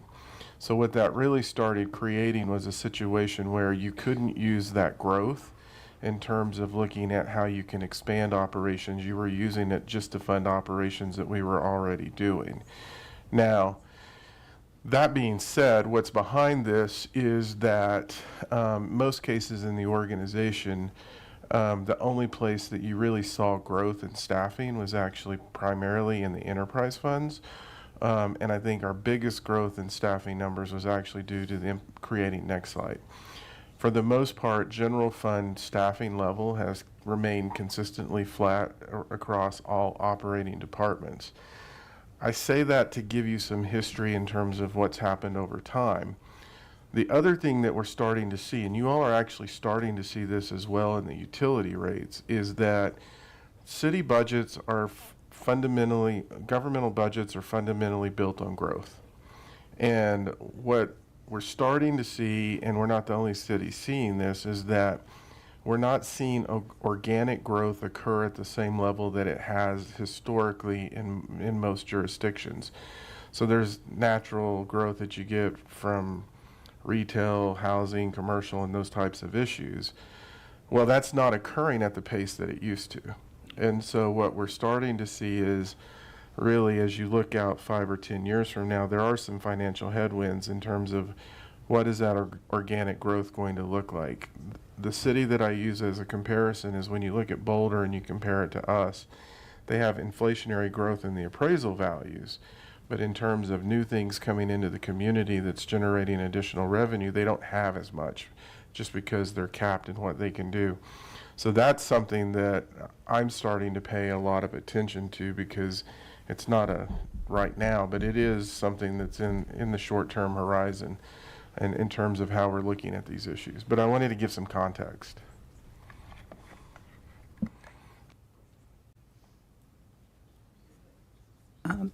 Yeah, I saw that. So Councilmember Christ, go ahead. Thank you, Mayor. Teresa, if I could ask a few questions, just clarifying questions. Go ahead. Okay, thank you. Struggling with my equipment here. Oh, yeah. Oh, no, you're okay. So, Teresa, how did we reach our cap for use tax in 2025? I'm sorry, can you repeat your question? Did we reach our, hold on, let me turn on my, okay, did we reach our use tax cap in 2025? No. No, Okay. for use tax, no. Use tax was down 8.7%. I don't remember off the top of my head what the projection for just use tax was for the 25 budget. It was about 3.2% in total, though, sales and use. And how are we looking for 2026? Are we ahead of what we were? Yeah, and so that goes back to that slide. Let me go back to the podium. Number 5 or number 6? I think I wrote it down here. Okay. Sorry, we have already switched the presentation. Yeah.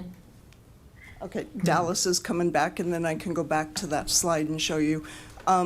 Use tax through March is coming in really, really well. Okay, good. So are we going to cap out this year in 2026, do you think? Or not, we're not coming along that well? Well, our projection for sales and use combined for 26 is just a slight increase of 0.4%. We did build in a slight increase in sales tax and a decrease in use tax Okay. for an overall 0.4% increase.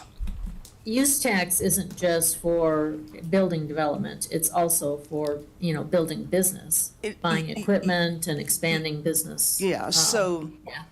this total use tax, you're right, is greater than building development, although that does make up a very large portion of it. We also get use tax from the county for vehicle registrations, and we get use tax from primary employers. Great. I had asked you a question about unrealized revenue, and I'm not sure where I got that word. I think I heard somebody use it, maybe a staff person. But what I'm talking about is revenue that we would have received, but we, waived permitting, or we waived, maybe water payments, what have you. It's money that we could have had that we decide not to take for one reason or another.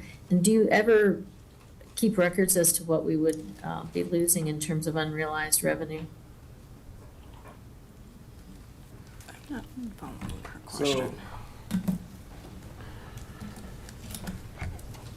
I can't see either of your faces. Yeah, I know. So I Coffee or think what?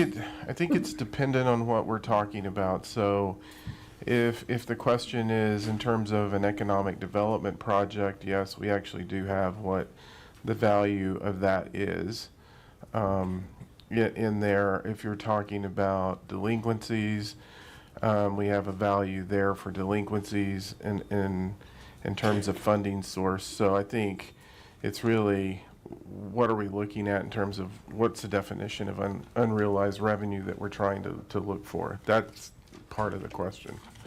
Yeah, because we do have some businesses that are in arrears on their sales tax, and we work with them. Correct. And so, just a quick tutorial about sales tax would be helpful too, in terms of what we tax and what we don't, because we are unusual in that we tax groceries in Longmont, but it's important to know that services are not taxed as much as product sales. And so maybe you could just also give us a rundown of how our sales tax is allocated. So those two items, please.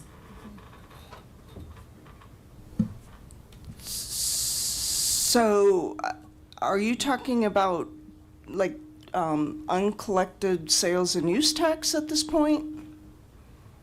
No, I've moved on from that. I'm talking about, if we could talk about sales tax, what is taxed? I think the idea is if we have a lot of restaurants, we would have a lot of sales tax, but that is not, we do not receive as much sales tax from that type of service industry as we would from product sales. And also, but what is unusual for Longmont is we do tax groceries, which is not always the case in a municipality. So if we could just touch on those points as to how our particular sales tax works. And then if you could just give me again the allocation of where our sales tax goes, to which fund. So the first piece is when you just look at sales and use tax generally, there is 2% sales tax that goes to the general fund that is unrestricted. And that's our general sales tax rate in terms of there's no restrictions on the use of it. We then have the public safety fund, the open space fund, and the transportation fund that receives sales and use tax, and that is restricted to the purpose as approved by the voters. And I can't remember those percentages off the top of my head. And so what is on this slide, the kind of right-hand side of this slide, is the percentage of the 2026 budget that went into each of the funds. It's derived by the rates that Harold was just talking about, but I think this is kind of a better picture that shows you of that $110 million budget, 48% of that goes to the general fund, 16.43% goes to the public safety fund. Okay, so we could derive it from those percentages. All righty. So I'm also concerned about our business mix because, as I say, some concerns don't raise as much sales tax as other concerns because if they're not selling product, we don't get as much sales tax from that. Do we have any idea what our mix is of business concerns in town, sales versus product? You know, how many?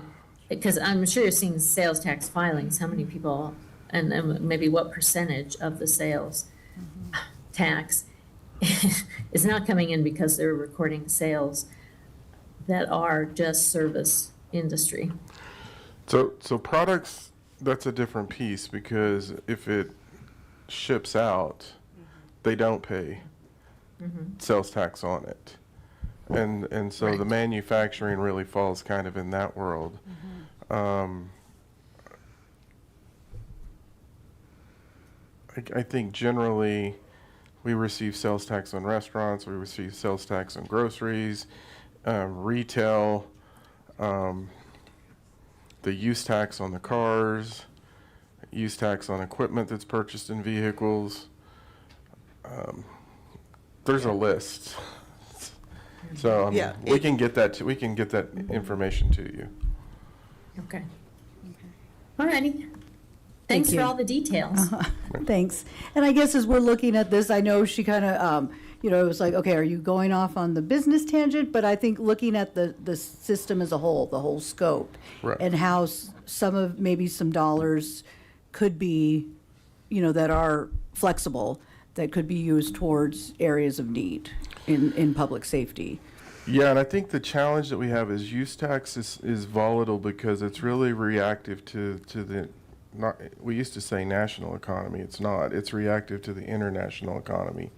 And so one of the biggest reasons that we were having a use tax issue last year was actually, it was like a double-headed monster for us, was the tariffs. And so we were seeing, frankly, a lot of our businesses basically just shut down in terms of what they were doing because of the uncertainty with the tariffs. And then in terms of what we were doing, we were absorbing the increased expenses associated with it. What we're concerned about now is we started off the year really well. We've only had 1 month since the conflict in the Middle East started. And so we do know that as fuel prices and other items are escalating in cost because of the connection to the petroleum industry, we're concerned that we may actually see another inflection point to where we start seeing use tax drop on us because it is basically following the international economy. Okay. Thank you. Councilmember Kalkoffer. Thank you, Mayor.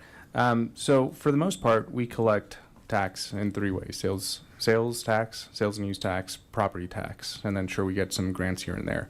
But what I'm concerned about is our use tax. If it seems like we're very reliant on development, and what's nerve-wracking to me is we're starting to run out of developable land. Am I right to be concerned about that? And the sales and use tax might drop? Well, that's where I was talking about the organic growth. In terms of, I think that is something that, do I think that it's a problem that is like immediately upon us? No.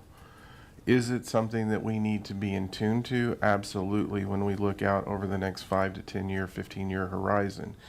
I think when you think about that and you look at it from a land use perspective, the example I use is, I think that's really where you've seen, I guess, the policy direction in terms of more urban-based design and density, because it actually generates more revenue per square foot than traditional suburban development does. In addition, it generates more revenue on a utility side per linear foot, simply because if we take True North that we built and we took the street that I live in, it actually generates more in base fees for water, wastewater, sewer per linear foot of line compared to the street that I live on.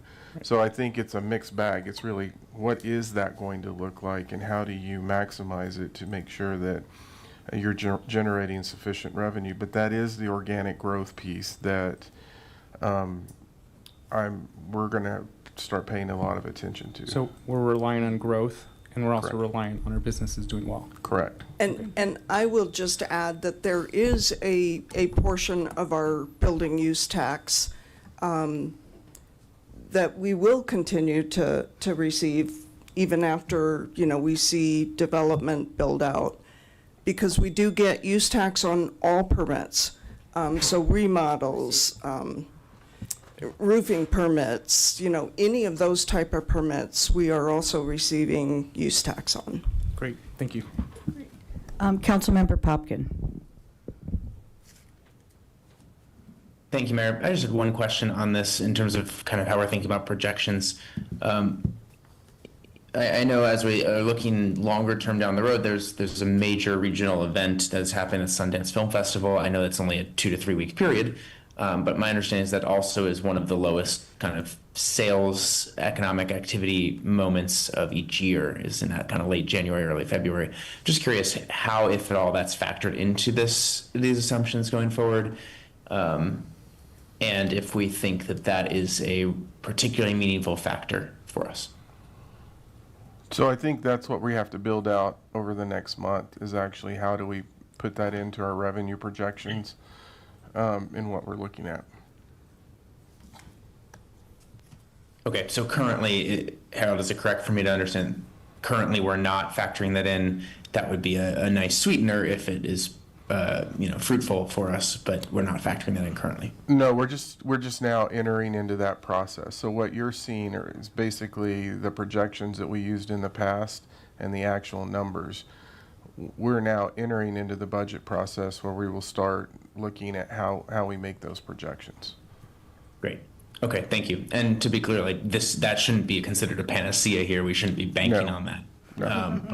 But I appreciate the clarity on how we're thinking about it. Thank you. Okay, let's go ahead and switch presentations.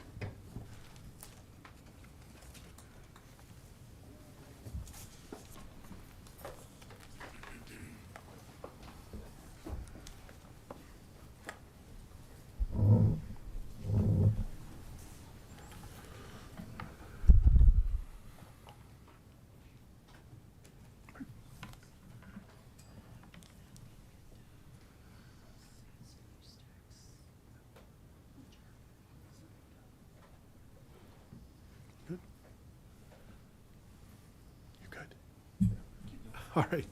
Good evening, Mayor, City Council members. Zach Artis, Assistant City Manager, Public Safety. I wanted to take a minute and acknowledge the folks to my left here who are at the table tonight to speak if there's questions at the end. I have Chief David Moore of the Police Department, Chief Dan Higgins of the Fire Department, and then Acting Collaborative Services Chief Emily Van Dorn. Staff here tonight, sorry, oops, let me make a slide here. Staff's here tonight to discuss long-term needs of public safety and why staff is asking City Council to consider a dedicated public safety tax increase for the future. The purpose of tonight's discussion is not to simply ask for more funding. It's to explain the gap between our current staffing levels and levels of service needed to meet the community's needs and expectations of public safety. As Longmont continues to grow, the demands on fire, police, emergency communications, emergency management, or Office of Emergency Management, and our support services continue to also increase. At the same time, the work itself has become much more complex. It's more time intensive, more resource dependent. And tonight we want to discuss where we are today and what it will take to continue to provide public safety services into the future. As you can see, Longmont's current public safety staffing sits at 399 employees. As a reminder, the public safety sales tax on this chart was voted on first and enacted in 2009. And then there was an increase voted on by the community in 2017, and that was also approved. And you will see that in around 2017-18, there's a drastic increase in staffing numbers. As you can see right now, the City of Longmont's Department of Public Safety sits at 166 sworn positions, police positions, 100 sworn fire positions, and 133 professional staff positions. I would like to point out two things this evening about our professional staff numbers. First, the increase that you see, or what you see in 2025 is the addition of what we call the Community Enhancement and Compliance Division that came underneath Public Safety around September of 2025. It was the addition of about 40 to 50 additional employees. The second I would like to point out is, well, what is our professional staff? Just to give you some context to that. When you look at our professional staff, that includes code enforcement and the rangers that came over with CECD. That's our lead case managers. That's our core paramedics and clinicians. That's our admin support staff. That's our victim advocates.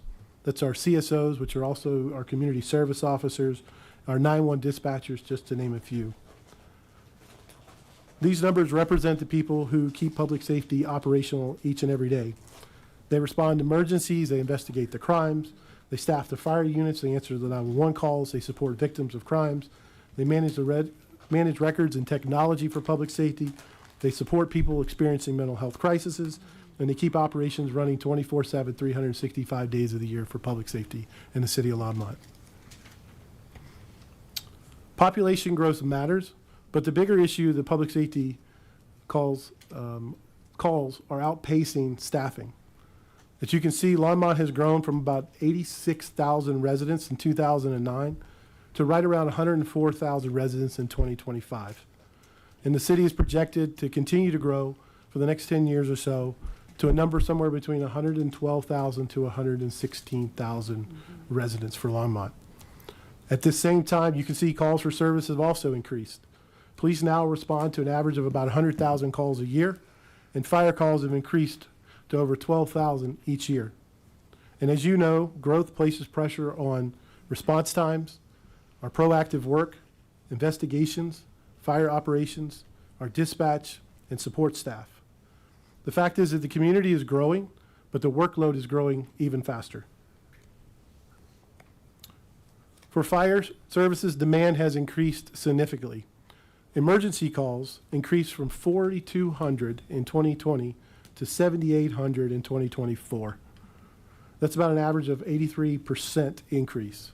This happens for several reasons. As the city grows and more development occurs, there are more calls for service. We also have an aging and growing population, which increased demands for medical response. Our fire calls, 65% of all of our fire calls every year are medical calls. Fire also responds to more than just fires. Our firefighters respond to medical emergencies, as we discussed, crashes, rescue calls, hazardous material and condition calls, weather events, wildfire, wildland issues, and other community safety concerns. The staffing impact is significant. More calls place more pressure on existing personnel and our ability to respond. For an example, a cardiac call requires 8 individuals to provide the appropriate care on a 911 call for a cardiac. A structure fire within the city limits of Longmont, we're just talking about a house, requires 22 firefighters. And on any typical day, we only have 26 firefighters working citywide, as that is staffing minimums for the city. And while firefighters are tied up on structure fires or medical calls, the other calls for service do not stop for fire. Fire demand is growing. The typical calls are becoming more complex, and current staffing is being stretched. Police are also seeing an increase in higher priority calls.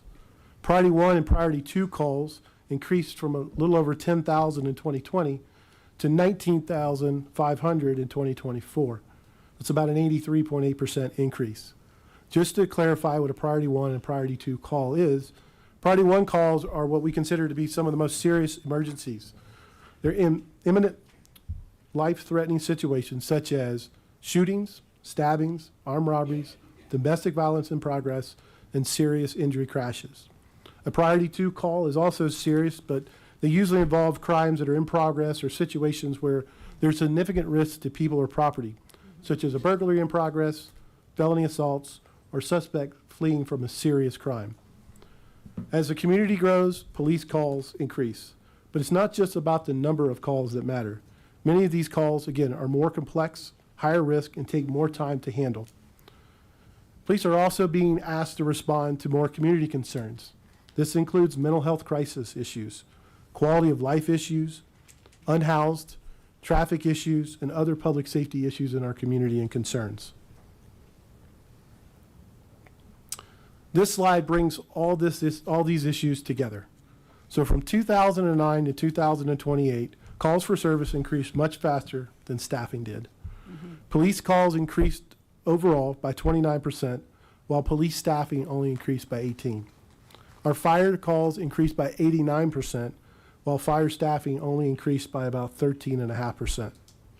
Other public safety staffing also increased, but not enough to keep up with demand. And as noted earlier, much of the increase of professional staff came from the addition of CECD over the past year. The workload is growing much faster than staff. That puts more pressure on our employees and affects the level of service that we can continue to provide to the community. Building on the last slide, the issue is not only that calls are growing faster than staffing, it's also that Longmont is already operating lean compared to benchmarks nationally, regionally, and locally. This slide shows where staffing is today and where it should be in 2026. The top section of the slide compares Longmont staffing benchmarks for sworn police and sworn firefighter personnel per 1,000 residents. It looks at 3 levels. It looks at, again, local, Longmont, state, Colorado, and nationally comparisons. So for an example for police, the national comparisons comes from the FBI crime reporting, which looks at law enforcement staffing by region, agency type, and population size. For fire, there's not one national staffing standard or an annual report that works the same way, but instead, the Colorado comparison is based on fire agencies serving communities of similar size and our current firefighter to community ratio 1 to 1,000. These benchmarks don't tell the whole story by themselves, but they do help to show that Longmont is below comparison. The low part of the slide also shows staffing needs across public safety. The key point is that it's not just the police or fire issue. Multiple parts of public safety need more capacity to meet the needs of our community. This next section I'd like to just touch really high level. I know that Ms. Malloy did touch on public safety funding, but I just want to touch briefly on it. And as you're already aware, public safety is funded through both the general fund and the public safety fund, and both are under increasing pressure for funding. This slide shows the general fund and what is funded for public safety. In 2025, the general fund supports 120 sworn police officers, 80 sworn firefighters, and 63 professional staff members for a total of 264.35. The general fund pays for core public safety services, but it also supports many other important city services. And we recognize that as public safety, we are one part of the city's overall budget that must be balanced with community needs and priorities. This slide shows the positions funded through the Public Safety Fund. The Public Safety Fund has been very important in helping Longmont add staff and maintain services across public safety. However, this fund is also, like the general fund, responsible for ongoing costs, salary increases and benefits, operational expenses, equipment, and capital needs. Because of those pressures, the fund no longer has enough capacity to keep expanding to to meet future staffing and resource needs. As council is aware, as Ms. Malloy covered, 6 positions were cut from the Public Safety Fund in 2025 to just under $1 million. And in 2026, as Ms. Malloy covered, 3 positions were moved from Public Safety Fund into the general fund of just under $500,000. Since 2009, the Public Safety Fund has helped us add capacity, but is no longer able to support the level of growing needed for moving forward. This is a general fund and public safety fund side by side. And again, both of them pay for salaries, daily operational needs, and capital needs for public safety. In general, a high-level overview is public safety costs about General fund pays for about $58 million, just over $58 million for public safety fund. That is for public safety. That's broken down to about $48.6 million for salaries, about $8.7 for operations, and about $800,000 for capital.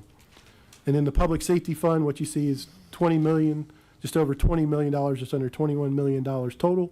That includes $17 million for salaries, almost $2 million for operations, and just under $500,000 for capital.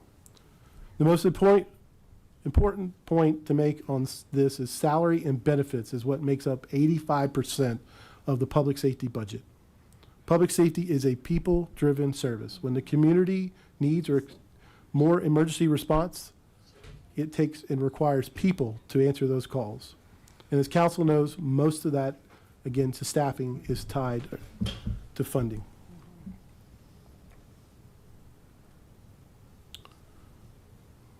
In this next section, I just briefly want to talk about how public safety work has changed. Staffing needs are not only about population growth and more calls for service, they're also about the work itself becoming more complex and time-consuming. Public safety today looks very different than it did 10 or even 15 years ago. Police, fire, our dispatchers, emergency management, and support staff are dealing with much more complex incidents, more paperwork, more legal and policy requirements, more training requirements, new technologies, and higher expectations for transparency and accountability. We don't just need more people because the city has grown. We need enough people to handle the demands of public safety, modern public safety work. The calls take longer, the follow-ups take longer, and the expectations of our employees continue to grow. This slide shows how much public safety work has changed. Today's public safety is dealing with much more. Again, briefly, staffing challenge, recruiting needs, budget pressures, training requirements, new laws, police reform, new technology, cyber concerns, mental health calls, unhoused, quality of life issues, traffic issues, wildfire concerns, emergency preparedness, and again, regional growth. Each of these areas take time, people, training, supervision, policy work, reporting, and accountability. As the work becomes much more complex and ever-changing, the number of people cannot continue to take on more responsibility without it affecting services, our employees, and the community. The City of Longmont and Department of Public Safety are facing pressures both from the inside and outside of the organization. As we talk about internal, the cost of salaries, benefits, equipment, operations, and replacement needs continue to increase. These are the basic cost requirements just to keep public safety running. Externally, the city also faces with limits with sales tax revenue, property tax restriction, and broader economic conditions, both state, regionally, and nationally. And public safety costs continue to rise, but existing revenues are limited. That makes it difficult to meet these needs within the current budgets alone moving forward. But before we came tonight and before we asked for additional revenue, I think it's important to recognize that public safety has already taken steps to make the best use of existing resources. We've used non-commissioned staff where appropriate. We've reviewed our staffing and organizational structure. We've used technology to improve operations, and we've looked at ways to be more efficient. For an example, the police department made changes to their training schedule that helped reduce overtime costs substantially. Non-commissioned positions have also helped control the cost because they often don't require the same level of training before taking the job or even during the job, and their salaries are less than those of sworn police and firefighters. The efforts have helped, and will continue to grow, and we'll continue to look for efficiencies. However, efficiencies alone cannot close the gap due to population growth, the complexity of calls, turnover, legal requirements, equipment needed, and community expectations. We have and we will be responsible with the resources we have, but the current and future needs can't be solved through efficiency alone. In this final section, I just want to talk about potential path forward. The question for us is, how do we continue to provide the level of public safety service Longmont expects as the community grows and the service demands increase? This chart shows the gap between our current staffing and where it needed to be by 2026. To meet projected service demands, Longmont in 2026 needed additional 43 police officers and 30 firefighter positions. That would have brought police staffing from 166 to 209 and fire staffing from 100 to 130. But moving forward, public safety will need a total of 209 police positions, 140 fire positions, and 145 professional staffing positions to meet the projected service demands by 2036. It's not about building beyond what is needed. It's about matching staff to level of service the community expects. We recognize that moving directly to a 2036 staffing level would create a major financial burden not only for the city but also for the community. This is why this proposal is measured and is a responsible step. It focuses on the most immediate staffing gaps while recognizing future needs will continue to grow. The goal is to stabilize staffing now, improve our ability to meet today's service demands, and begin closing the gap in a realistic and financially responsible way. This slide shows a possible 10-year plan, a phased approach broken down into 2 5-year blocks. The first phase covers 2027 through 2031, and the second phase covers the second half of 5 years, 2032 to 2036. During phase one, we would anticipate adding 55 staff positions with an estimated cost of $11 million in salary and benefits ongoing. There would also be additional one-time startup and equipment costs. Phase two, from 2032 to 2036, we would add additional 40 staffing positions across public safety, with the estimated salary and benefits being $8 million plus one-time cost and setup. Together, these two phases are designed to gradually build the staffing and supports needed to keep up with Longmont's growth and public safety's needs. Oops. In closing, Longmont Public Safety System is under growing pressure. Our community is growing, calls are increasing, the work is more complex, and expectations continue to rise. We've worked to be efficient and make the best use of existing resources, but efficiency alone will not close the gap between what we have today and what the community needs. A phased public safety tax increase would allow the city to add police, fire, and professional support staff over time. It would also help fund the equipment, vehicles, and startup costs needed for these positions effectively. This potential proposal provides a reasonable path forward. It's phased, it's transparent, it's accountable, and focused on maintaining a level of public safety service Longmont expects. As we've gotten to the question point, I'm sure there was quite a few questions, and I'm happy to go back to any slide as we went through that kind of quick that council may have. Okay, so I'm going to call on Councilmember Kalkofer first because he put his hand on the Zoom and in the in the queue. So go ahead. Thank you, Mayor. Thank you for the presentation. For that 19.7 million that's needed, if you go back, I think one more. Does that also account for the reduction of overtime?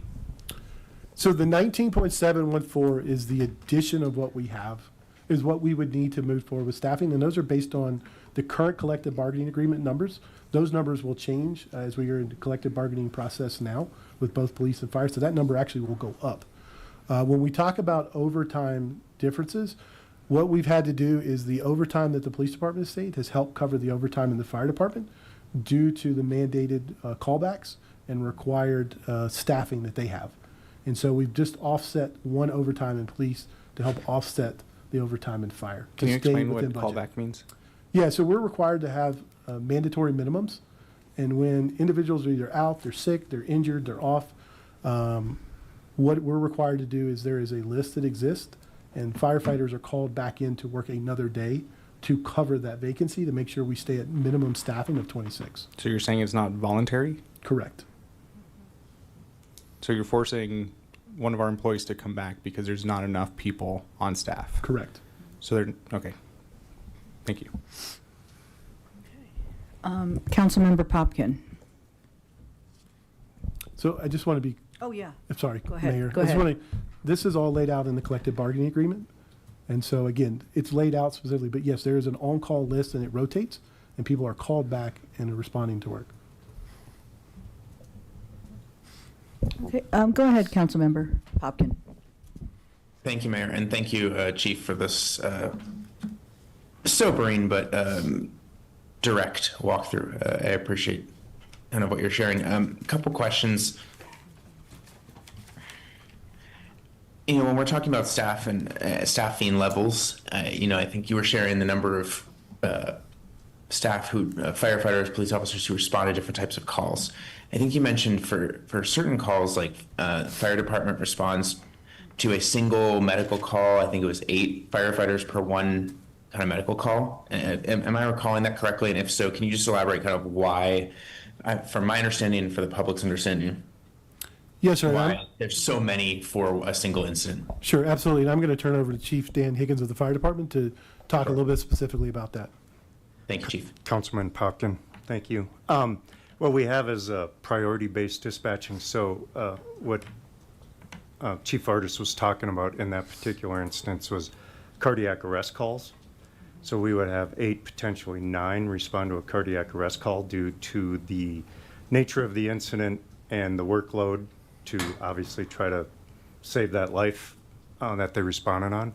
But with that, we have different tiers with that priority-based dispatching based on our dispatchers do EMD, it's called, emergency medical dispatching. So they do, there's a series of questions for medical calls. So it could be as simple as one ambulance going non-emergent for a really basic call, an engine and an ambulance going if it's a little more serious. And so it just graduates as the call type gets more acute and serious. So it's graduated depending on the type of call, if that helps.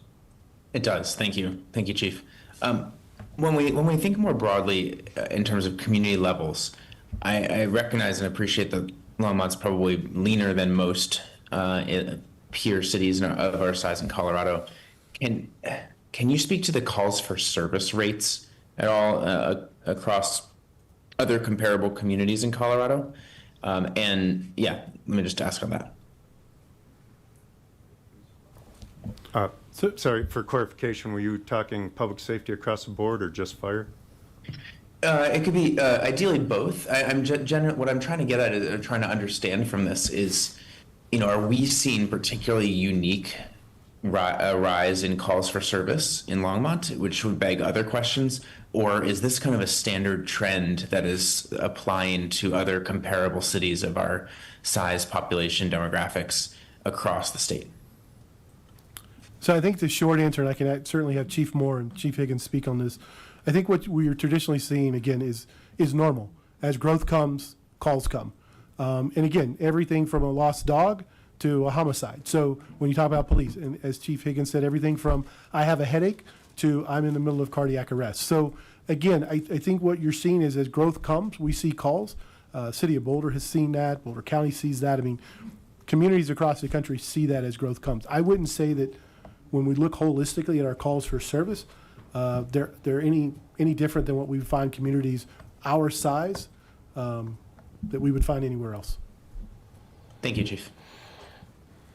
Well, could you also elaborate? I think you spoke to the complexity of some of the calls a little bit, but could you speak a little bit more to why are certain calls taking longer or requiring longer follow-up? You had a slide on that, and if you could maybe bring that up, that would be helpful as well. Yeah, and I'm going to ask Chief Moore to talk a little bit about that. I think would be very helpful for him to talk about maybe a potential case or what that looks like for an investigation that he does, and maybe we'll explain some of the complexity, but I'll bring that other slide back up for you.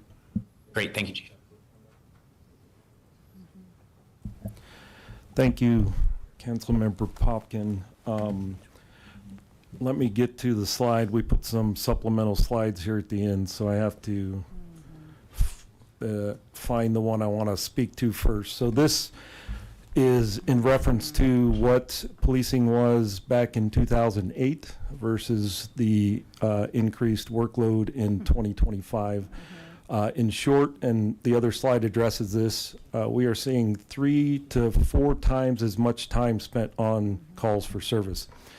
A traffic stop that used to take 10 minutes could take 45 minutes now because of all the additional legislative mandates, and the other things we have to deal with in terms of reporting federally and statewide. Now, a domestic violence, which is a pretty common call for us, would have taken an hour, maybe an hour and a half. Now will take 7 to 8 hours to get through all of that. This comes with the mandates of body cameras, the reporting the state has put on us, the review process for use of force incidents. All of those take extra time to assure we're doing all the steps we need to take to meet those legislative requirements. On top of that, the district attorney's office and expectations from, if you will, juries, they have a much higher expectation of what we present during trial. So that means a lot more trial preparation. It means labeling of evidence, producing discoverable items to a fault. As it is now, we have to present absolutely everything that relates to a call, which has a tremendous impact not only on officers, but on our professional staff that have to do the back end work to transfer that information over to the DA's office. We have to label every piece of evidence that we collect. In 2025, we collected over 240,000 pieces of digital evidence, all of which have to be touched by an officer and the title or labeling of that evidence corrected to meet the call that they were on. So they don't automatically label themselves. We have to go in and touch every piece of evidence. And then our records department, when they're turning over that evidence, has to go in and verify all of that and assure they get all that evidence. So there's a tremendous amount of additional time that is put into each call. We do have an example of a domestic, a kind of medium level domestic response in terms of time commitment. You'll see the gray is the number from 2008, the time commitment it took, and the orange is the current time commitment that we estimate. The ones without the gray on them were not requirements or were not things we did back in 2008, so those are new requirements.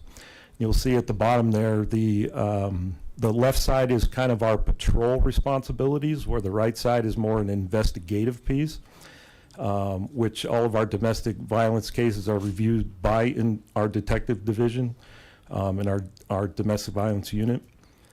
So you can see how much more time is put into each of those calls as opposed to 17 years ago. And you can see from the numbers, it's a 3 to 4 time increase for that call. So if you would like specifics on that, we can break that down as well. And I think in addition to that, and I'm not going to talk about the merits of it, but just legislation generally at times will create the need to create other positions in order to operationalize those requirements. And so where you may have had capacity to add some positions in the general budgeting process, you have a mandate that then comes in that says, well, you need to add these types of positions. So then you're having to fill those in order to meet the requirements that are being placed on us. So it's really a double-edged sword that we're seeing. Yes, it's taking them more time, and we're having to we're adding other positions to comply with different mandates. And I can give a specific example of that is legislatively driven. We have 2 positions in our department that had to be created, digital evidence techs that have to redact every body camera footage before it is released for things like court requests. So they have to touch every piece of evidence that goes out the door as well. So we had to create 2 full-time positions just to meet that legislative mandate. Thank you, Chief, and thank you, Harold. We all have compliance aspects of a lot of our jobs, but I think this is really topping the charts here. And I appreciate how clearly you're breaking down the different components of this. I'll take this offline with y'all, but I'd love to know if there are elements that we have or haven't discussed with our state representatives too, to the extent that there's opportunity to refine some of those legislation that I think, while well intended, maybe have these kinds of unintentional consequences too. Did I hear you correctly when you said this kind of an example domestic violence case used to take an hour and a half, and now it's like 8 to 9 hours? Yes, that's correct. It depends on the level of investigation. Obviously, it's like any public Sure. safety call. We took kind of the middle of the road domestic, not to hyperinflate what that would demonstrate. So this is kind of your serious but not top of the line full investigation on a domestic, like a homicide or attempted homicide. This would be a serious assault type domestic violence where harm was done. So we tried to hit the middle of the road. So it's really, yes, one factor in the potential need for increasing, for closing a budget gap here and increasing staff. One aspect of this is the number of cases increasing. But what I'm seeing here is almost a disproportionate increase in the complexity and amount of time per case that's really resulting. Is that fair across the different types of crimes or incidents that involve response? That's correct. As I kind of mentioned, the traffic stop that used to take 10 minutes could take 30 or 45 minutes because of all the additional requirements. So it's still a 3 to 4 time increase in workload. So we're losing that percentage of staffing for each of these calls. Now, that's much more complex as you get into higher level crimes, because the time commitment to solve those is much greater. But it's still probably going to be about a 3 to 4 time increase in time, regardless of the type of call. Gotcha. Well, thank you for the detailed and thorough answer, and more importantly, thank you for all of your patience that comes with the compliance and the responsiveness to these different and more complex cases. My last question is more on fire, so thank you, Chief Moore. I appreciate it.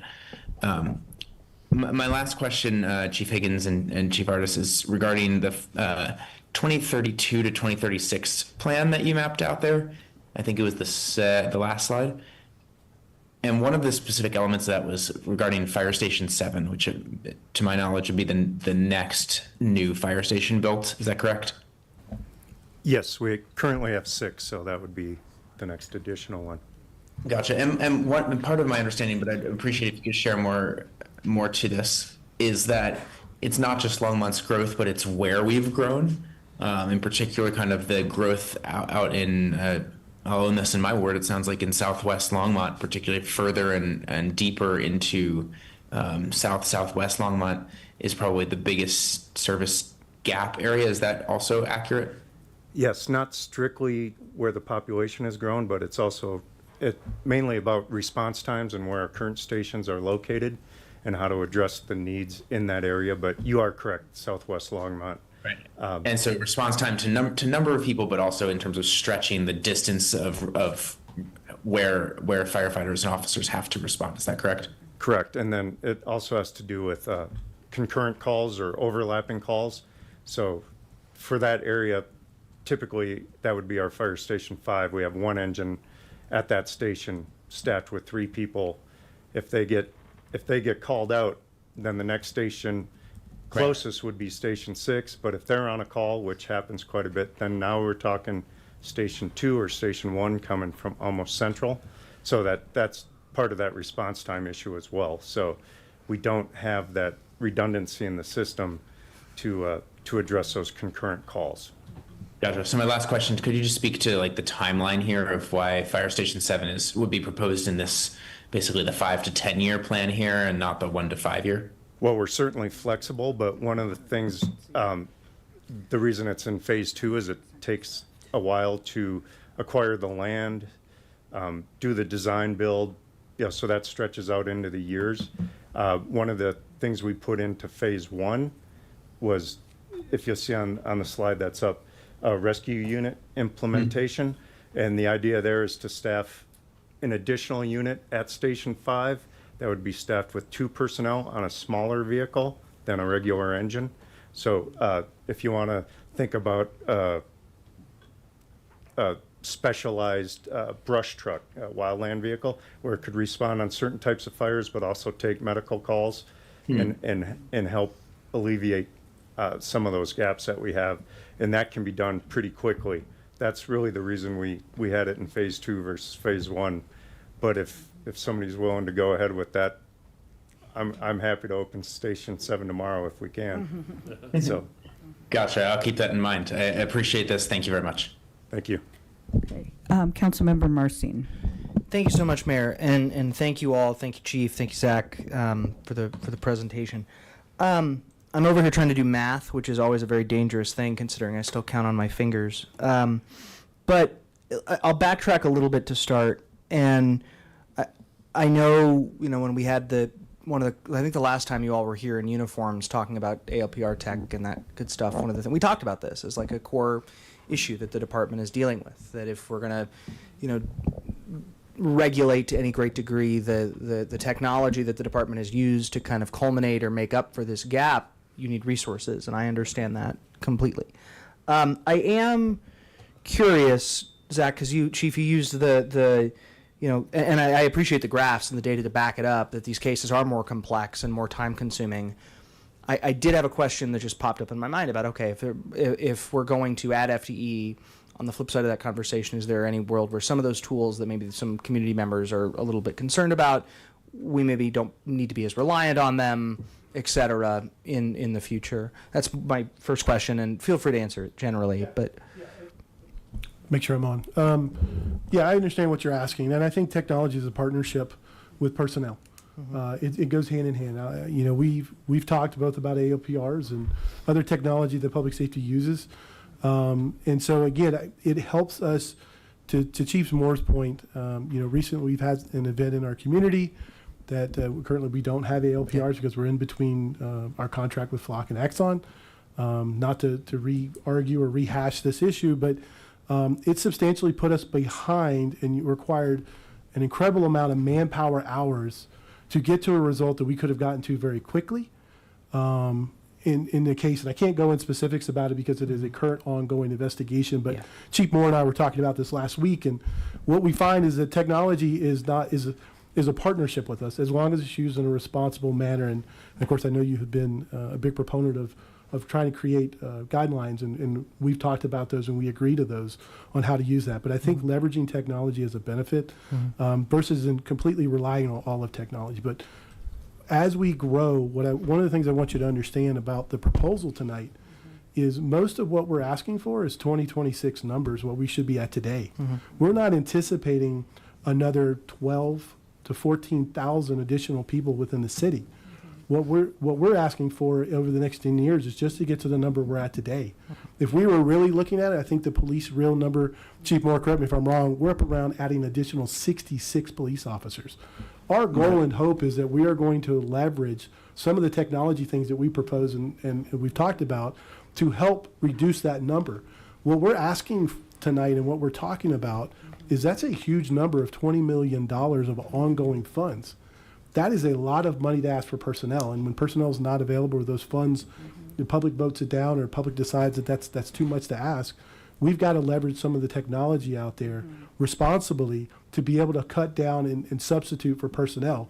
And what I would say is that the request tonight, both for fire and both for police, and I would even say a little bit for our professional staff, is we actually cut these numbers down to very conservative numbers for the next 10 years when what we really need is more.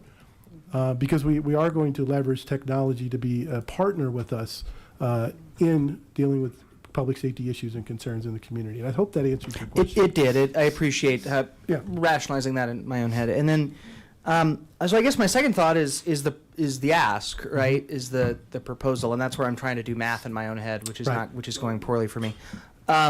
The previous sales in the previous ballot measure in 2017 that you mentioned was a 2.255% increase in the public safety tax. I understand you aren't advising on policy. That's up to us. But I guess maybe this is, Mayor, a question for you. Is your ask tonight that we begin the referral process? So actually, I'll jump in on that. Okay, take it, Harold. So when we part of why we come to you all in May in the budget process is we tend to say a couple of things. This is what it's looking like as we're heading into the year. We're either optimistic, pessimistic, middle of the road, and we start outlining the biggest challenges that we need to deal with. Again, those council members that have been with us probably over the last 3 years, we've been flat every year pretty much in terms of no additional positions, but this has been on our radar.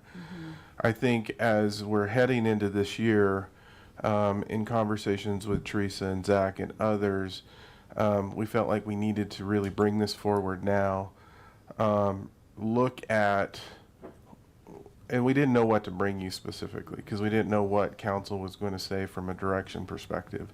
I think generally the question that we're asking you today is, and I think this is going to have to be solved, it's like death by 1,000 cuts.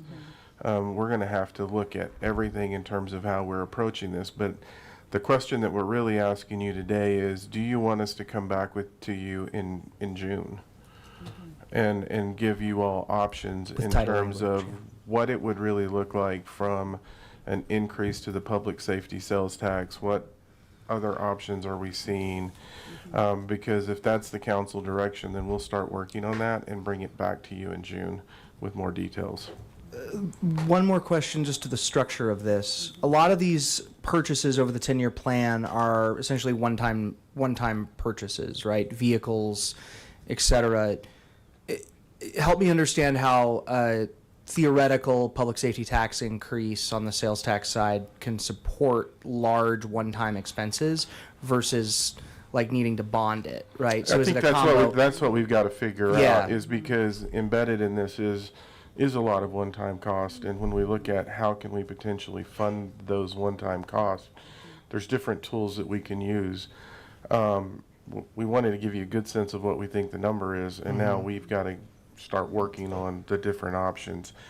I think part of their plan is if you set the rate at a certain level, you're obviously not hiring all the positions at one time, so then you utilize the dollars and you functionally treat them as one time to then fund some of those things, but then you reduce your one time as you're moving along. What I want to look at is really what are the other options that we have. To your point, there may be a bonding scenario, there may be some other things that we need to dig into, but not knowing where council wanted to go, the first question is, do you want us to, we've obviously shown you the need. Do you want us to come back with some options that look at increasing the public safety sales tax and how we would approach it? Mayor, what's my time? Just really. You have 2 minutes. Oh, I'm gonna take him. No, no, I'm not gonna take him. I appreciate that. Thank you, because I'm over here trying to figure out. Okay, is it 2.55? Is it, what is it? And we don't. And the answer is we don't know yet. We got to look at it and figure it out. I will just state my preference as one of 7, would be to bond the upfront costs as you just consider this, if that's an option. I don't even know what it is. And I will just say, for the policy consideration for those of us up here, I mean, we're going to be dealing with a fairly long ballot this fall. We had a conversation from FRPR last week. I know of a countywide measure in the early childhood space that's making progress. And we've heard from the public about, and honestly, this is a time where working families are dealing with a lot of economic stress, and ultimately sales taxes are regressive, which for me is always a struggle. With that said, the need is obvious. Before you got up here, I did text my dad and asked him what the numbers were when he was on, and I appreciated using 09, which was his last year. I don't know if that was intentional or not, Chief, but I appreciate it. He's like, yeah, I think it was like, somewhere around, and it was about right. And so it's been the same, essentially, since he retired 15 years ago. So the need is there. I want to make sure that we have the resources that we need to support the core service that I think we provide. So I would be supportive of moving something forward, and I'll lay back and listen. Thank you. Really quick, I want to jump in. And so, I think about, my time in the union negotiation realm. And, we often spoke of, we budget what we prioritize. And I think about over the years, how I have 2 kids with severe mental illness. The number of times that we've had to call 911 for services, especially once he reached that 6-foot height and we can no longer wrap him in a little burrito, but we actually had members of our core team. So I don't want to forget, we have Emily there as well.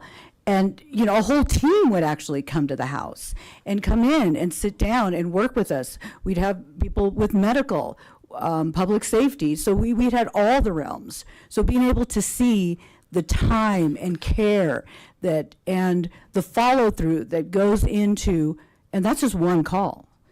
And so I think about the number, as we increase in population, we have more diverse needs in looking at mental illness, drug addiction, just criminal activity that impact not just the victim and the perpetrator, but the family members. And how that, so I think about Emily, I don't want to leave you out of the loop, but when CORE is called, when there is a mental health crisis happening, who all is engaged in that process, and typically how long does that take?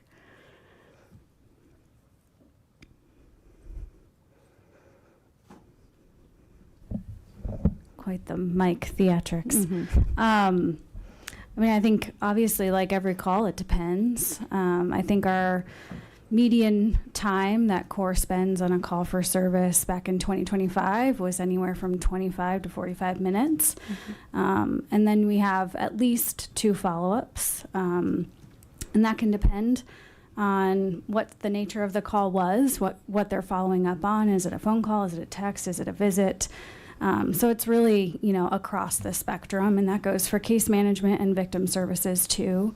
Kind of those more, not necessarily, there's some crisis kind of response, evaluation, assessment, but then that follow-up is the real magic of the call. And the real magic of how it impacts future calls that we rely on our patrol, fire, and other partners in public safety. Yeah, so I think about the biggest time when we were in a state of crisis. We needed people to walk us through that. I'm like, I don't know who to call. I don't know. It's like you just freeze. And the time that people took to walk us through, okay, this is who you're going to call to make the appointment. This is how you're going to follow. I mean, just the step by step. So it really wasn't even necessarily the actual coming into our house. It was all the work afterwards. And that is new. That was not in place in 2009. So, when we look at the complexity, yes, it's policy and how we can work with our state legislators on these pieces that are impacting our network and our city. But also, just knowing the programs that we have out there, our SRO program, just all these different are now, and I've heard, do we still have the high school core SCORE? Yeah, we still have SCORE. Okay, and so that's another layer where we are doing early intervention for mental health crisis. And so, I think about, we budget where we prioritize the community. And when we just had a dinner with LMAC, and when we looked at all those things where discrimination they felt was taking place, you had, the big community, you had the school, you had other, police was a much smaller circle. So they're overwhelmingly, and I've even talked with families in the Latino community, in my church, that there is a large trust of our public safety, and that comes from our staff. And so if we truly value that work, we just have to get people caught up. And that's where I'm sitting at, is it's not even looking to get above and beyond where, all our fire and police are, in Mercedes and all and taking these European trips. It's so they're not having to be overworked, overstressed, taxed, because that's where mistakes happen. That's how we lose good people. So, I do want this council, and this is something that's kind of been weighing on me since I started council back in 2019. I was like, okay, and I kind of bit my tongue. And now, I'm kind of pushing back on this council to, we need to really think about our core services and how it impacts our community, how our community values our public safety, and what we can do to retain quality people and bring in new people. So actually people want to even come here. And, we see that in the teaching profession. If you don't have a good space and it's toxic and people are overworked and not paid well enough, they're like, I don't want overtime. I don't want, working during my plan time. I want my time. I want my sanity. So, I kind of draw those parallels to the two. So that's kind of what I'm pushing back and asking of this council, is to really, think hard and support, as well as, other actions we do. Time is money. So when we think about, we're like, okay, chasing the next shiny object, and we're engaging a lot of staff. That takes time, that takes money. And so I think for us, it's also being very cognizant of how we are tapping into and making demands of our city staff. So that we are cognizant that we're not kind of over budgeting. So I'm going to get down off my soapbox, and thank you for listening to me. And Mayor Pro Tem. Thank you, Mayor. I really loved what I heard from you in the sense of that theme of show me your budget, and I'll show you your priorities. And I really think about my time on council and some of the rough times that we dealt with in 2008 and 2009. And I also think about how we created some equity, I think, with bringing on the associations and the treating our officers as the professionals that they are, and in both fire and police. And I want to thank Public Safety Chief and everybody here, the team here that brought this forward. We've had groups that want to talk about everything under the sun, but there are certain things that we put on the ballot if we choose to. It's this sort of thing that we talk about putting on a ballot. It's a library that we put on a ballot. It's something that we're going to have a deed to at the end, or support the community with real tangible results like we get from the police and fire and our emergency services unit, that is worth putting on the ballot. Not some sort of, I like this thing, this looks shiny, this is new, this is all sort of pie in the sky. It'll work better if we go with that, this way of doing things. That's not what we put on the ballot. We put these sort of things on the ballot. We put pools and rec centers on the ballot as a council. That's what we do. We put this sort of thing. And I'm very disappointed that the community doesn't quite understand that they want a free pass. They want us to go ahead and just put anything on the ballot. But these are the things that we actually, the taxpayers asking us to put on the ballot. Not some sort of thing that would give questionable results in regards to democracy or some other thing like that. So I really want us to stress and focus in on what's important. It's these folks here, their mental well-being, their stress levels at home, and the very fact that the community needs this. And I see it as the only path forward. We have to be looking at that, not on shiny new, wouldn't this be great if we tried it this way, sort of philosophical approaches that have questionable results in regards to the democratic process. So I really want to support what you guys are proposing here tonight, and however it turns out here in June, that's the direction. But I also want to support when we need to expand in certain areas where we're going to have a deed at the end, like libraries and rec centers. And so I think let the folks with the pie in the sky ideas go out and get their own signatures and prove that that's a good idea to the public. Thank you. Councilmember Christ.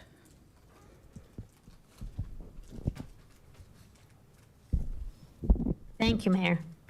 Thank you, Mayor. Can you hear me? Yes. Thank you. Okay. First of all, thank you to Public Safety for what I think is probably the best public safety master plan I've ever seen. This is something that we could, really put on the board and kind of work towards. So it's really helpful to have it all laid out this way for us. Core Services is, of course, our platform, our main focus. Anything that happens in the core service area, of course, we need to fund in some way. I think what we're talking about here is not should you be funded, but how. How do we get here? How do we make this plan work?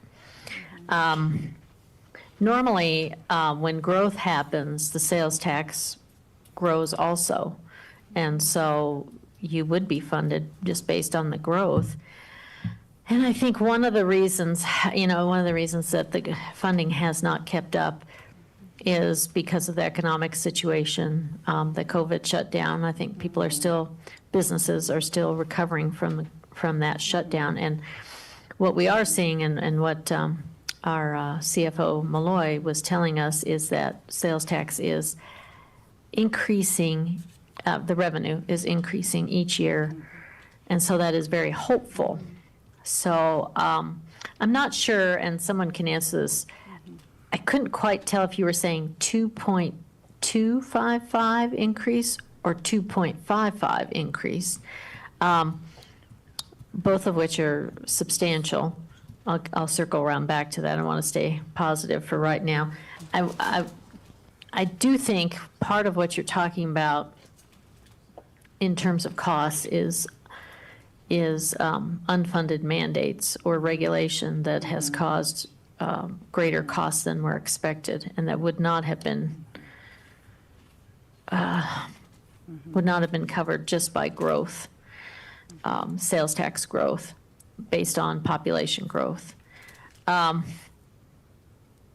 So to Councillor Popkins' point of view or observation is we can help with that in a little bit, in little ways, in that, it comes down to our state legislature in terms of mandates that they do put on public safety. So that is something that could be attacked more in the political arena in terms of, finding funding from the state or finding funding for particular initiatives if they really feel like those need to stay in place. All right, I agree with Councillor Marsing. I think anything capital improvement-wise, bond initiative is a great way to go. And we'll have to be careful with that too, because circling back around, the thing I'm worried about, our sales tax right now is 8.865. If we're to add 2.255, that puts us just a little below the highest sales tax in the whole of Colorado. Which are all the resort towns, basically, are at the 11% rate. Our economy can't handle that right now. Yeah. So I'm very pro public safety, as you know. And so I'm just saying I don't think a sales tax increase, the rate increase, is a good idea right at this point, right as things are starting to pick up again, recover. And I do believe we'll see more growth in that area. Okay. I see Harold chomping at the bit to respond to one of your earlier comments. So I don't want you to go on before we forget that. I know, so that's why I jumped in. So I don't know where the 2.25 number's coming from. We haven't proposed. I don't either. We haven't proposed a number at this point. Mm-hmm. I think the purpose of this presentation was to demonstrate need and see whether or not council wants us to bring back some options that we can look at. Historically, what we've looked at is, the public safety sales tax, because I think part of that is it's dedicated and has sideboards on it. We can, as staff, bring back options that looks at a combination of a property tax increase as well as a public safety sales tax increase. We can bring back different options. And then the other piece of this in terms of the capital side of it, I think how we cash flow it and deal with it is something that we need to look at. And because we also use other funds to cash flow some of these things. So for example, the fire stations that we built, we actually utilized debt, but the debt came out of the public improvement fund in terms of funding that. So we haven't presented a number. The question really is, do you all want us to come back with different options for you to consider? That gives you different looks at how we can approach this. Okay, and then that would allow us that time to have a more deeper discussion as opposed to having it Yes. right at this Correct. point. Yes. Okay, Yeah. on the weeds. So my parameter is I don't want to hamstring business any more than it is.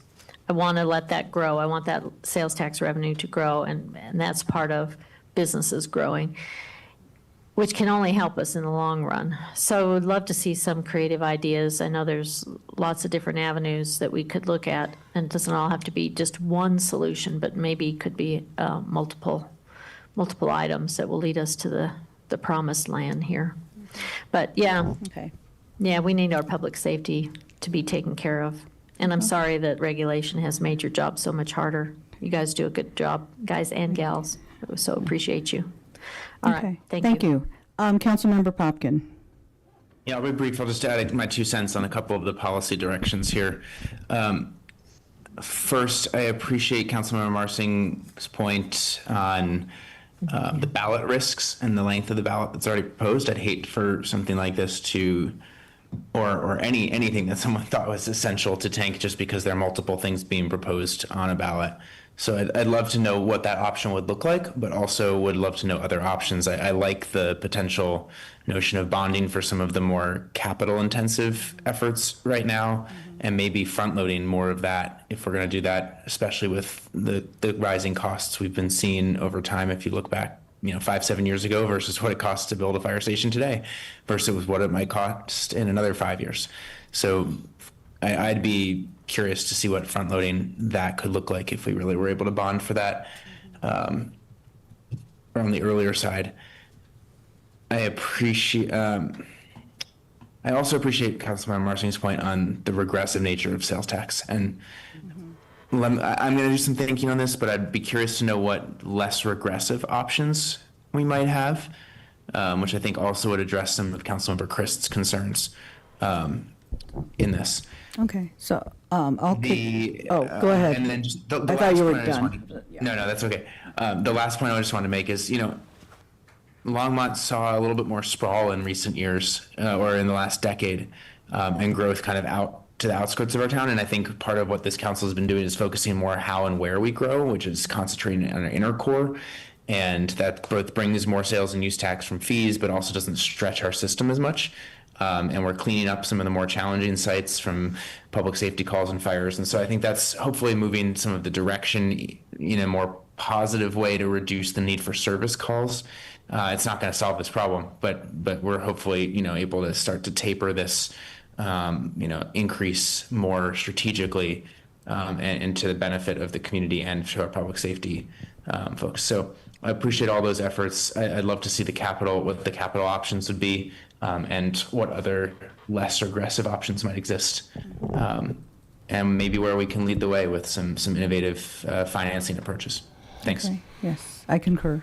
Yeah, so I think the most least regressive approach is building some kind of property tax component into it. Property tax sales tax is more regressive than property tax Yeah. based on the valuations. So, not getting a clear answer. So if you would like to see staff come back with a kind of a different, like a menu of Different option, options, different yes. options that we can go to that include maybe bond or less regressive property tax, and interest rate sales tax. So looking at sky's the limit. Okay. I mean, if everything's on the table and we If can you bring- all are good, yeah. I see 2 thumbs on Zoom. What about here? Okay, Yeah, if everything's on the table, we can bring Yeah. back a number of options. yes. Get creative. Work your Okay. magic. Okay. Okay, great, thank you.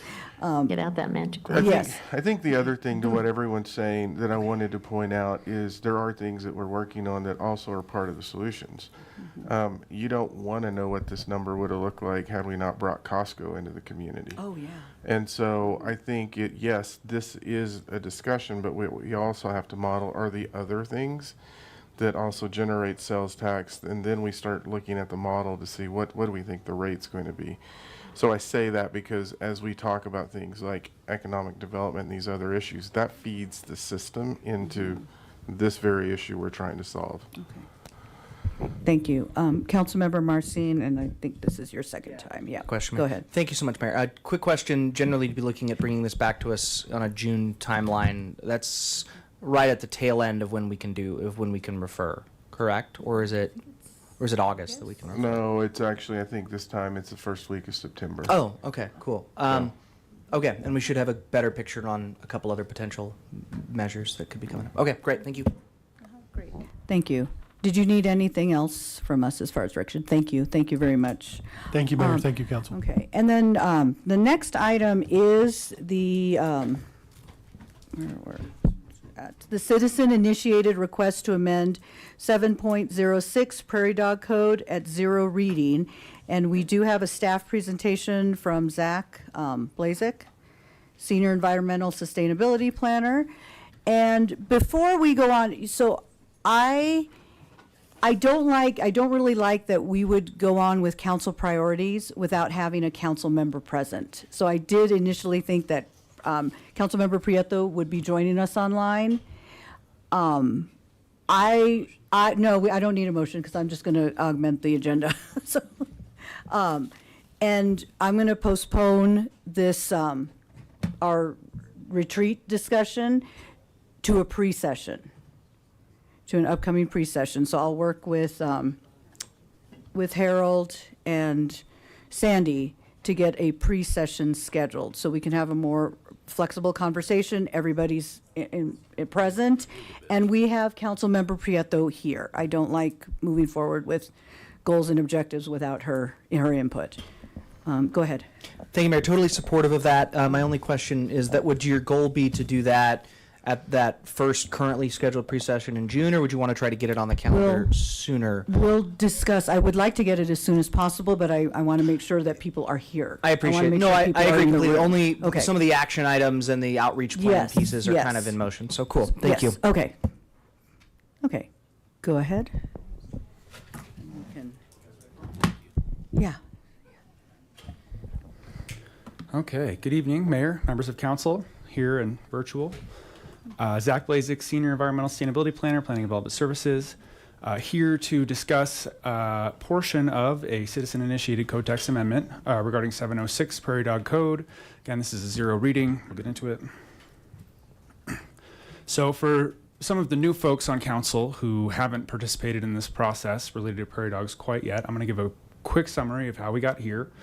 Our applicants went through the process outlined in 1502-060D1, which permits private parties to request amendments to the code. In the text, that was referred to the previous council on October 14th, 2025, and those of you who were sat and the other council members voted 7-0 to direct staff to pursue all of the changes that were requested at the time, then in October. And since then, staff have been working on those red lines for your consideration now. Through that process, we came up with the red lines. We went to Planning and Zoning Commission last month on April 22nd, and that was a very interesting meeting. These are the items that we brought. So this is everything that was requested again. Overall prairie dog permit review process, some general requirements, urban level development, public notification, and fees assessed. Planning and Zoning Commission gave their recommendations on these items. You'll notice that 2 of them are highlighted in blue.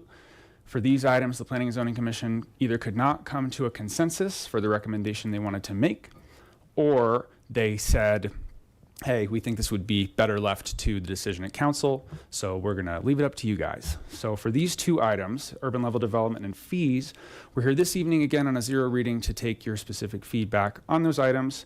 We will come back at a future meeting with the full slate of red lines, but for now, this is what we're working on. So I'm going to go through, again, those two items that we highlighted in blue, just a quick breakdown of what the code currently says, and then what the applicants are requesting. So the first topic is urban level development. Urban level development is defined as property of any size that has received a land use approval, certificate of occupancy for the existing use. It's a developed outlot in a residential commercial subdivision approved for open space recreation drainage, or a city-owned and managed golf course or developed park. Right now, it says a person seeking to destroy prairie dogs on a property that is less than 1.5 acres in size, or that has active prairie dog habitat less than 1.5 acres in size, or that has existing urban level development shall be eligible to receive a minor prairie dog permit. So essentially what it means is that if you are a property that meets one of these three criteria, then you are not required to go through a major permit process, which has more steps and potentially more fees. You're able to come in through the minor process. The applicant on this item has requested minor prairie dog management permits may only be issued on properties less than 1.5 acres, regardless of their urban level development. So with that change, it essentially strikes the urban level development clause from the code. So this is in red, just what that would look like in the red line, but it takes that clause out. And then there's additional language later on that, again, would remove the piece that says, hey, if you have urban level development, you're eligible for a minor permit. The staff feedback on this request is that we don't believe it's necessary or representative of improvement to the code. And this is for a couple reasons. One, of the majority of the permits that we issue do not involve the urban level development clause. Of the 21 permits that were issued in the year 2025, less than 20% were urban level development that were not involved with the city park.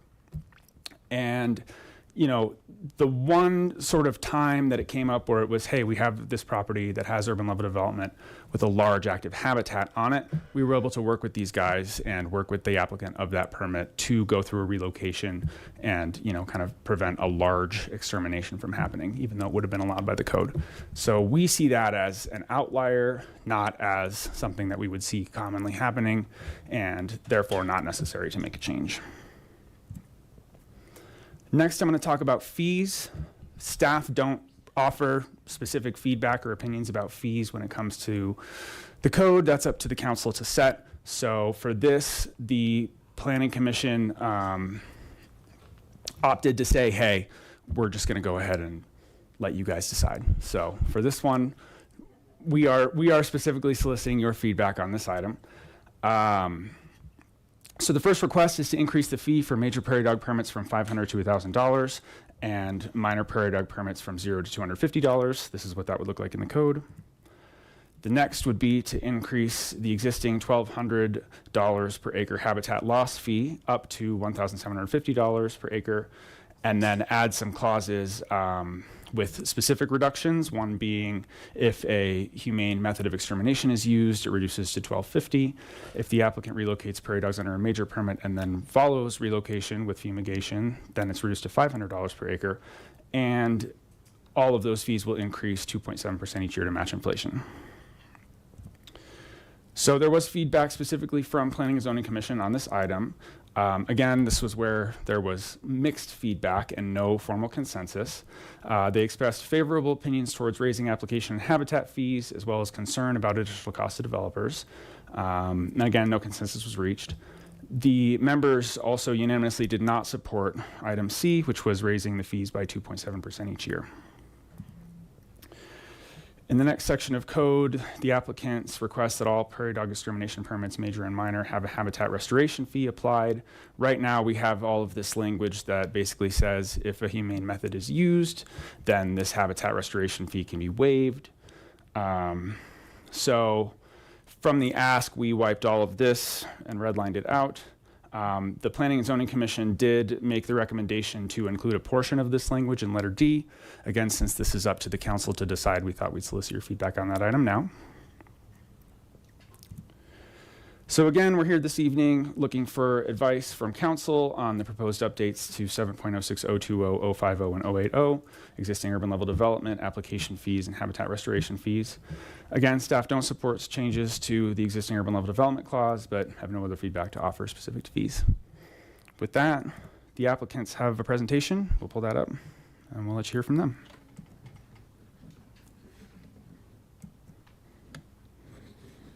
I don't know that this mouse works, you guys. Thank you, Dallas.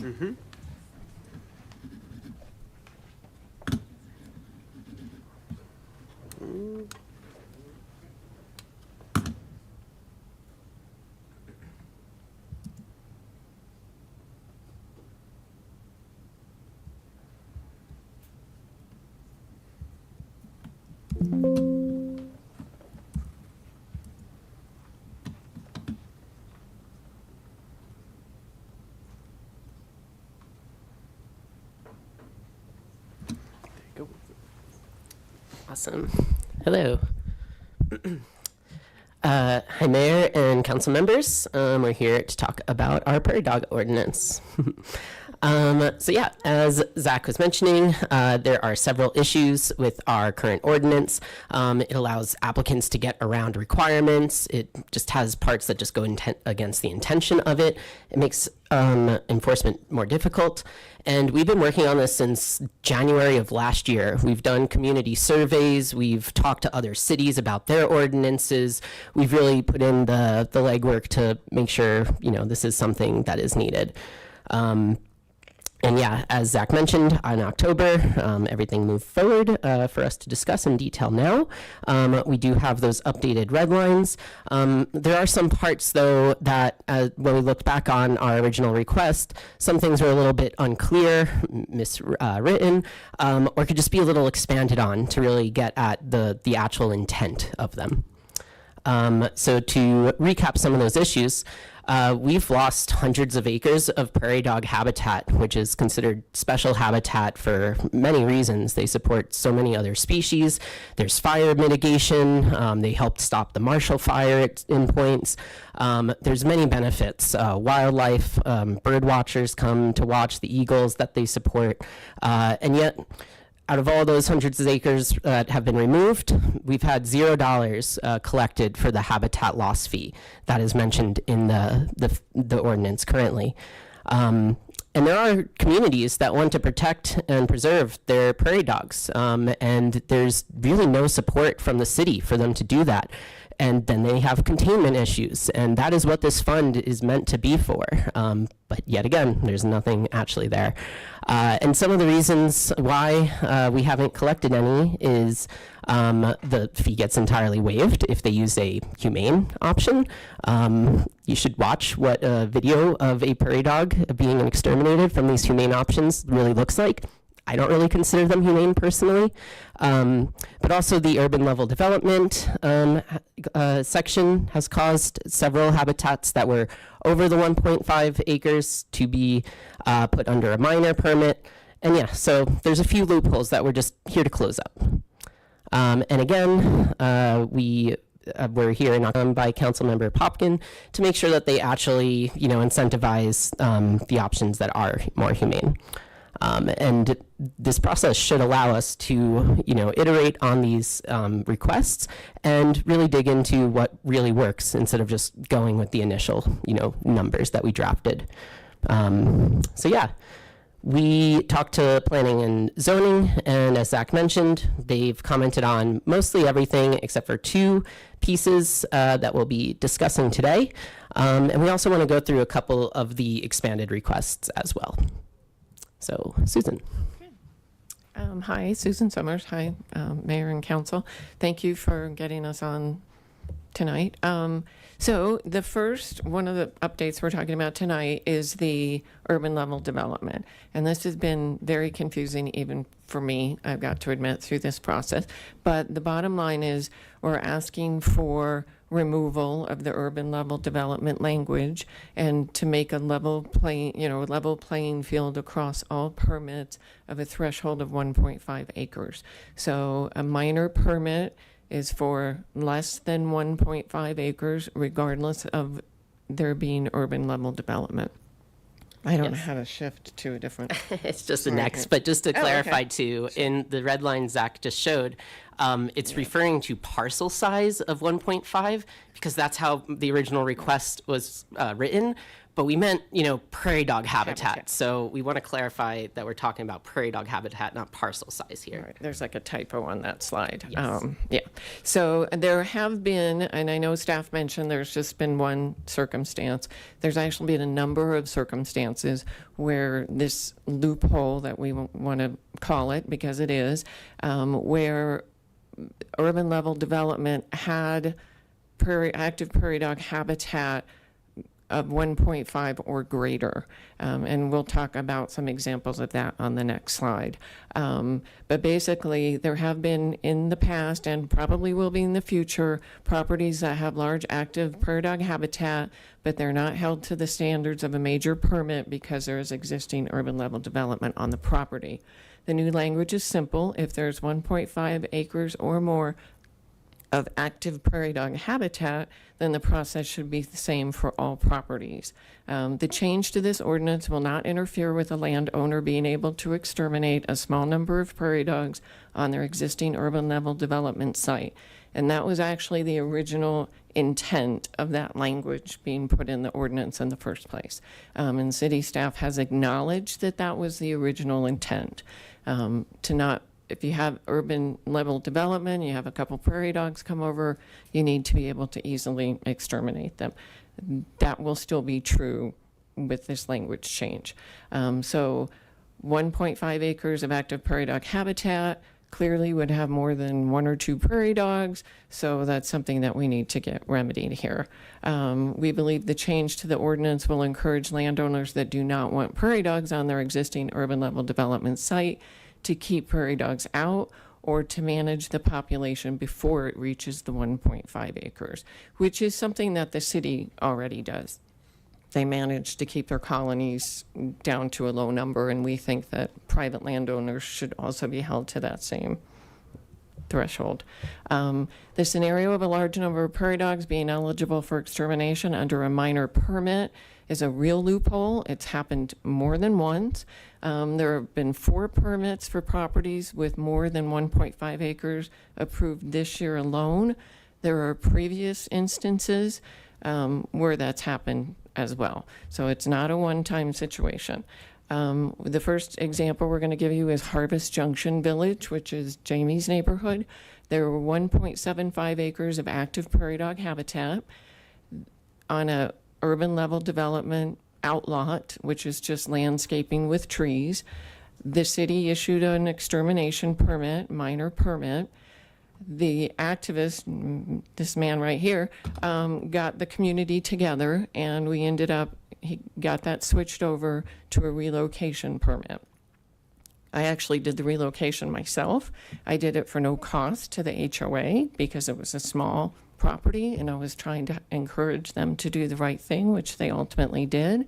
So I relocated 79 prairie dogs to Pueblo Chemical Depot, and many of the residents of that neighborhood were horribly upset and actually voted the HOA board off because of the actions that they took trying to exterminate the prairie dogs.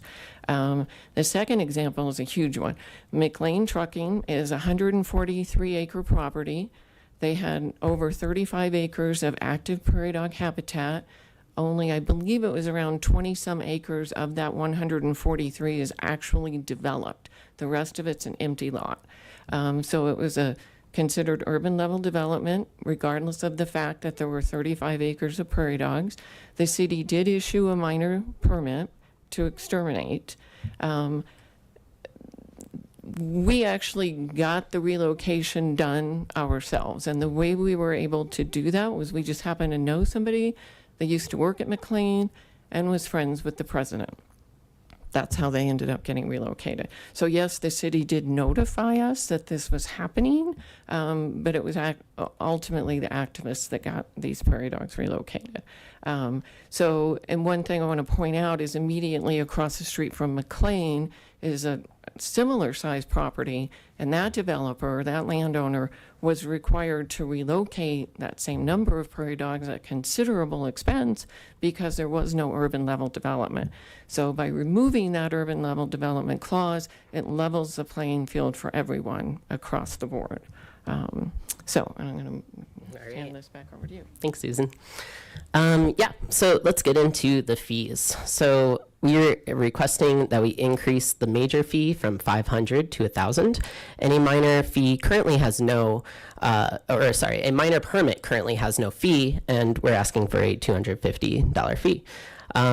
So as already mentioned in the ordinance, if there's anything, like this is mostly meant to cover staff time, going out there, measuring the habitats, making sure that, you know, they actually are under that 1.5 acre threshold, and anything over should be going towards that habitat restoration fund mentioned previously. And Boulder County does have a similar program like this, and does use it to help build barriers, help landowners that are against prairie dog colonies, you know, protect their land from them. So there is a need for it. And so, you know, there's currently no fee for a minor permit, and why do we need one? Great question. So, you know, out of all of the permits in 2025, most of them were minor permits. They, I believe, take more effort because they need to be validated that, you know, they are actually under that threshold. And it's kind of a weird outlier that this permit doesn't require a fee when almost all other city permits do have at least some small fee. You know, $250 was just our initial amount to be thrown out there. Happy to work with staff to find, and council to find a number that seems more accurate.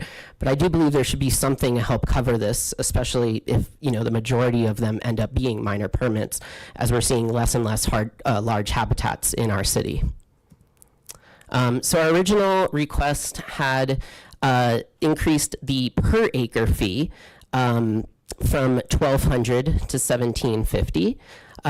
We'll get into our new numbers after, but this was, sorry, I was ready last week, but now I'm rereading my slides here.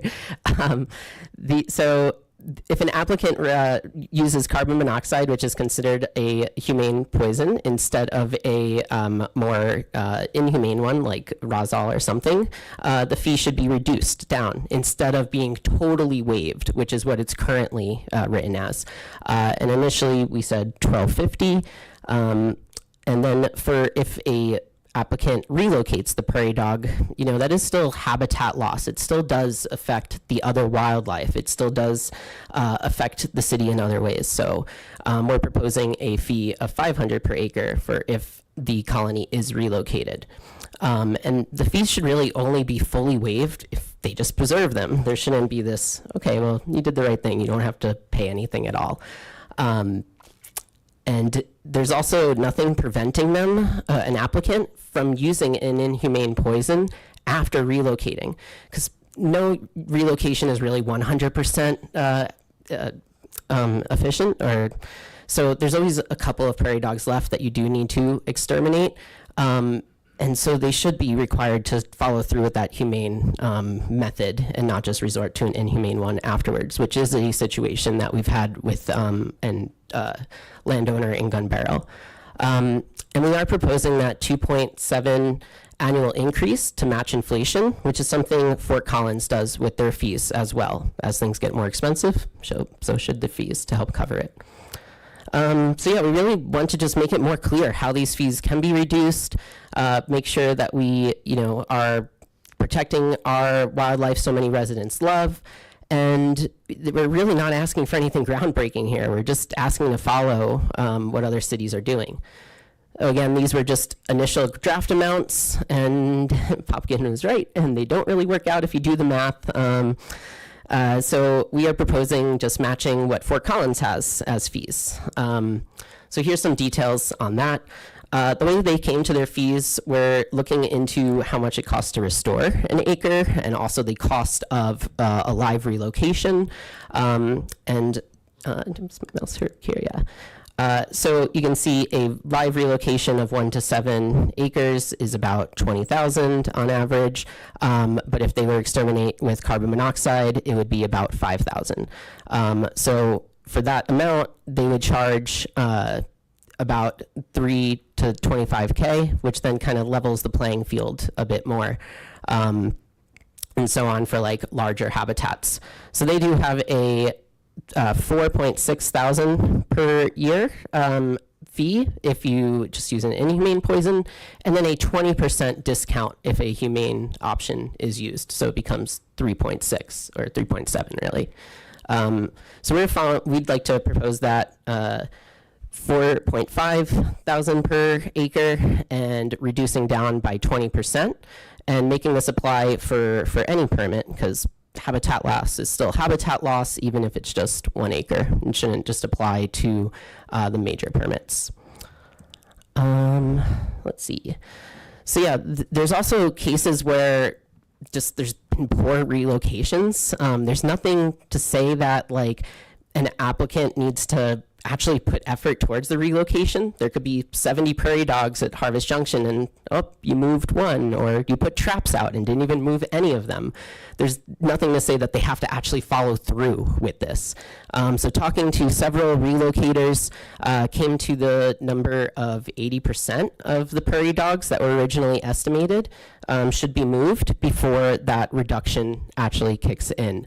An inefficient relocation just shouldn't reduce the fees.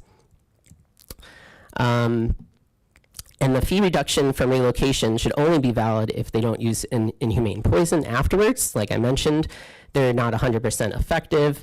So there's another bullet point here. If the remaining prairie dogs are exterminated by any method other than a city-approved humane option, then the fee is not reduced.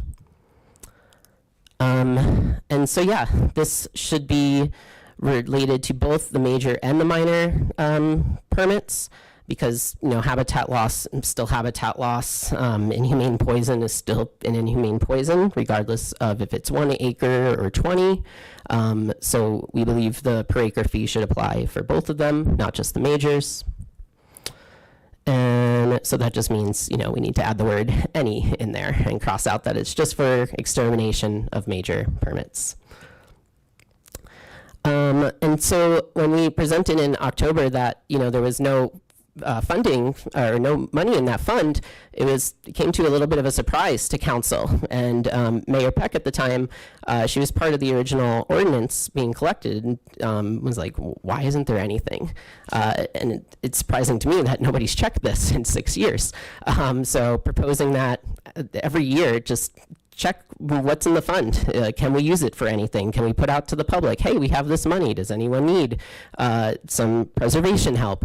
That's what Boulder County does. They have an annual program. People can apply, and they, you know, accept a few and help them out. And yeah, this is just kind of from the current ordinance and what that money should be going towards: education for the public, coming to prairie dog areas, or just letting them know the importance of them, research, helping out, you know, preserving habitats where we want. And yeah, so there are a couple of other items that PZ did comment on, but we feel the outcome still leaves too much ambiguity. So we do want to have council's thoughts on those. So for example, or Susan, would you like to talk about this? Either way. Yeah. Okay, yeah, Sure. We'll take turns. So this topic is measurement of the active prairie dog habitat.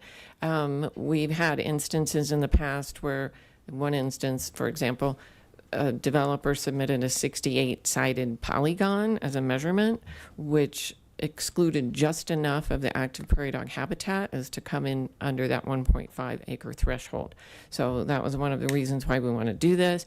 So the measurement of active prairie dog habitat shall encompass all burrows present on the property. This change will correct the issue of burrows being excluded from the measurement because they have been subjectively determined to be inactive, and therefore what was a major permit becomes a minor permit. I'll continue on. So Colorado Parks and Wildlife counts all burrows when estimating prairie dog population across the state, and we feel that protocol should apply here as well. The current language to determine habitat size actually reads the smallest area possible. which actively encourages applicants to artificially reduce that habitat size and draw that 68-sided polygon I mentioned.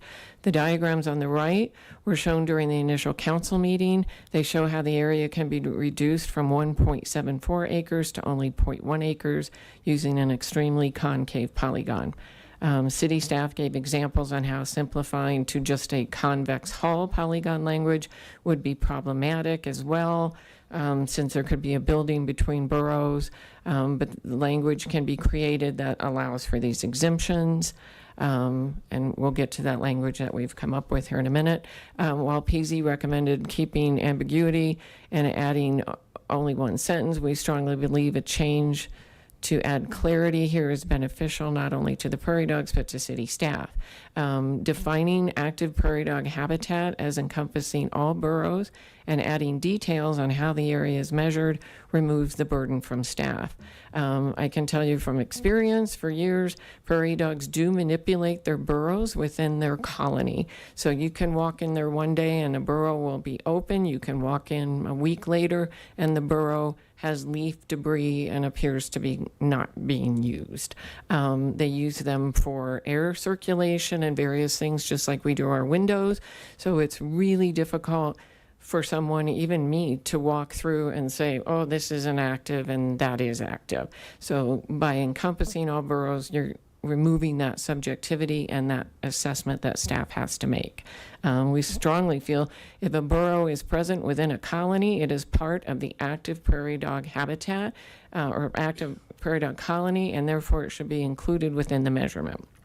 So our proposal for this language would read active prairie dog habitat means a polygon that approximates a convex hull enclosing all prairie dog burrows on the property with constrained exclusions, allowing localized concavity where required to exclude areas with features that prevent normal prairie dog movement or burrowing, including but not limited to permanent structure, example buildings, paved roads, bodies of water, steep grade changes, or physical barriers. Where ambiguity exists, the delineation shall be determined by the director based on observable habitat continuity, including vegetation, soil conditions, and evidence of prairie dog movement, not solely on burrow point locations. So I think that you're here next, right? Okay, so I was going to wait for the presentation to be done and then Sure. go back and ask questions? Or is this? Oh, it's already time. Okay, well, yeah, go for it. What time? Oh, I think you're up next. Yeah. right? Thank you, Mayor. Yeah. I motion to extend the meeting past 11. Second. Thank you. Hold on, I'm trying to get out of my thing. Yeah, we got to do the thing. Okay. Hold on, I'm sorry. Like all of the screens on me. Okay, so let's go ahead and vote. I don't see, oh, are you in the queue to, okay. So let's just go ahead and vote to, what's that? Oh, I had to go back to my live meeting.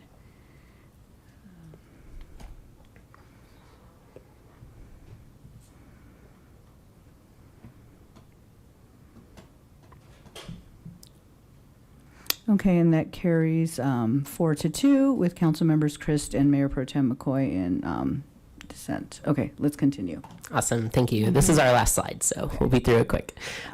So this one is about a request we've already made where if a relocation center is available, the applicant should show that they did actually apply, but the current red lines don't require them to actually follow up on that. Like, sure, you applied.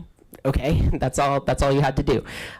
So we're asking, first off, that saying, relocation site is available is a little unclear. It should include the time where the location is accepting applications. Pueblo, for example, when they are open, accepts applications for 4 months before they actually start taking prairie dogs. So it was unclear, are those 4 months included or not? And it should be because they are accepting applications.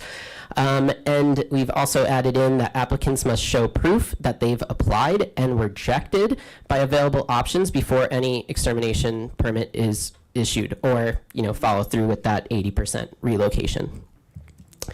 And yes, that is the end of our presentation. So thank you for the long meeting here. And yeah, if you have any questions and all.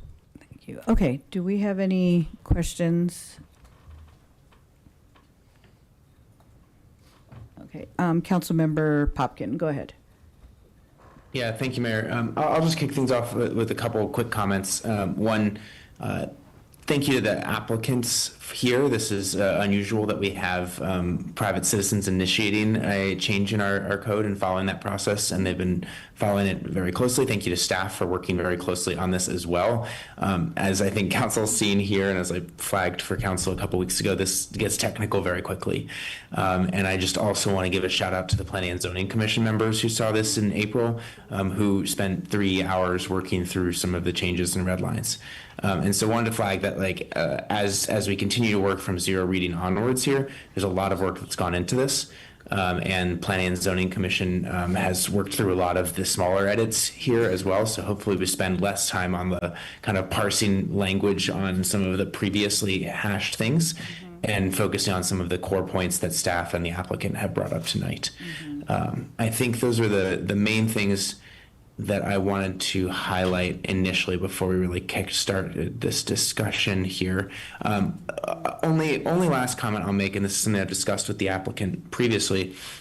You know, I think it's worth thinking about what we're trying to achieve with this ordinance update, or with these updates here. And I think in this case, I think our goals are very similar between the city and the applicant. And just want to note from my perspective, you know, from a land use standpoint, I think what council has been thinking about, and what I think what aligns with the applicant's goals are trying to redevelop in our core and focus on redevelopment, not developing kind of existing habitats in other places. And so that's step one.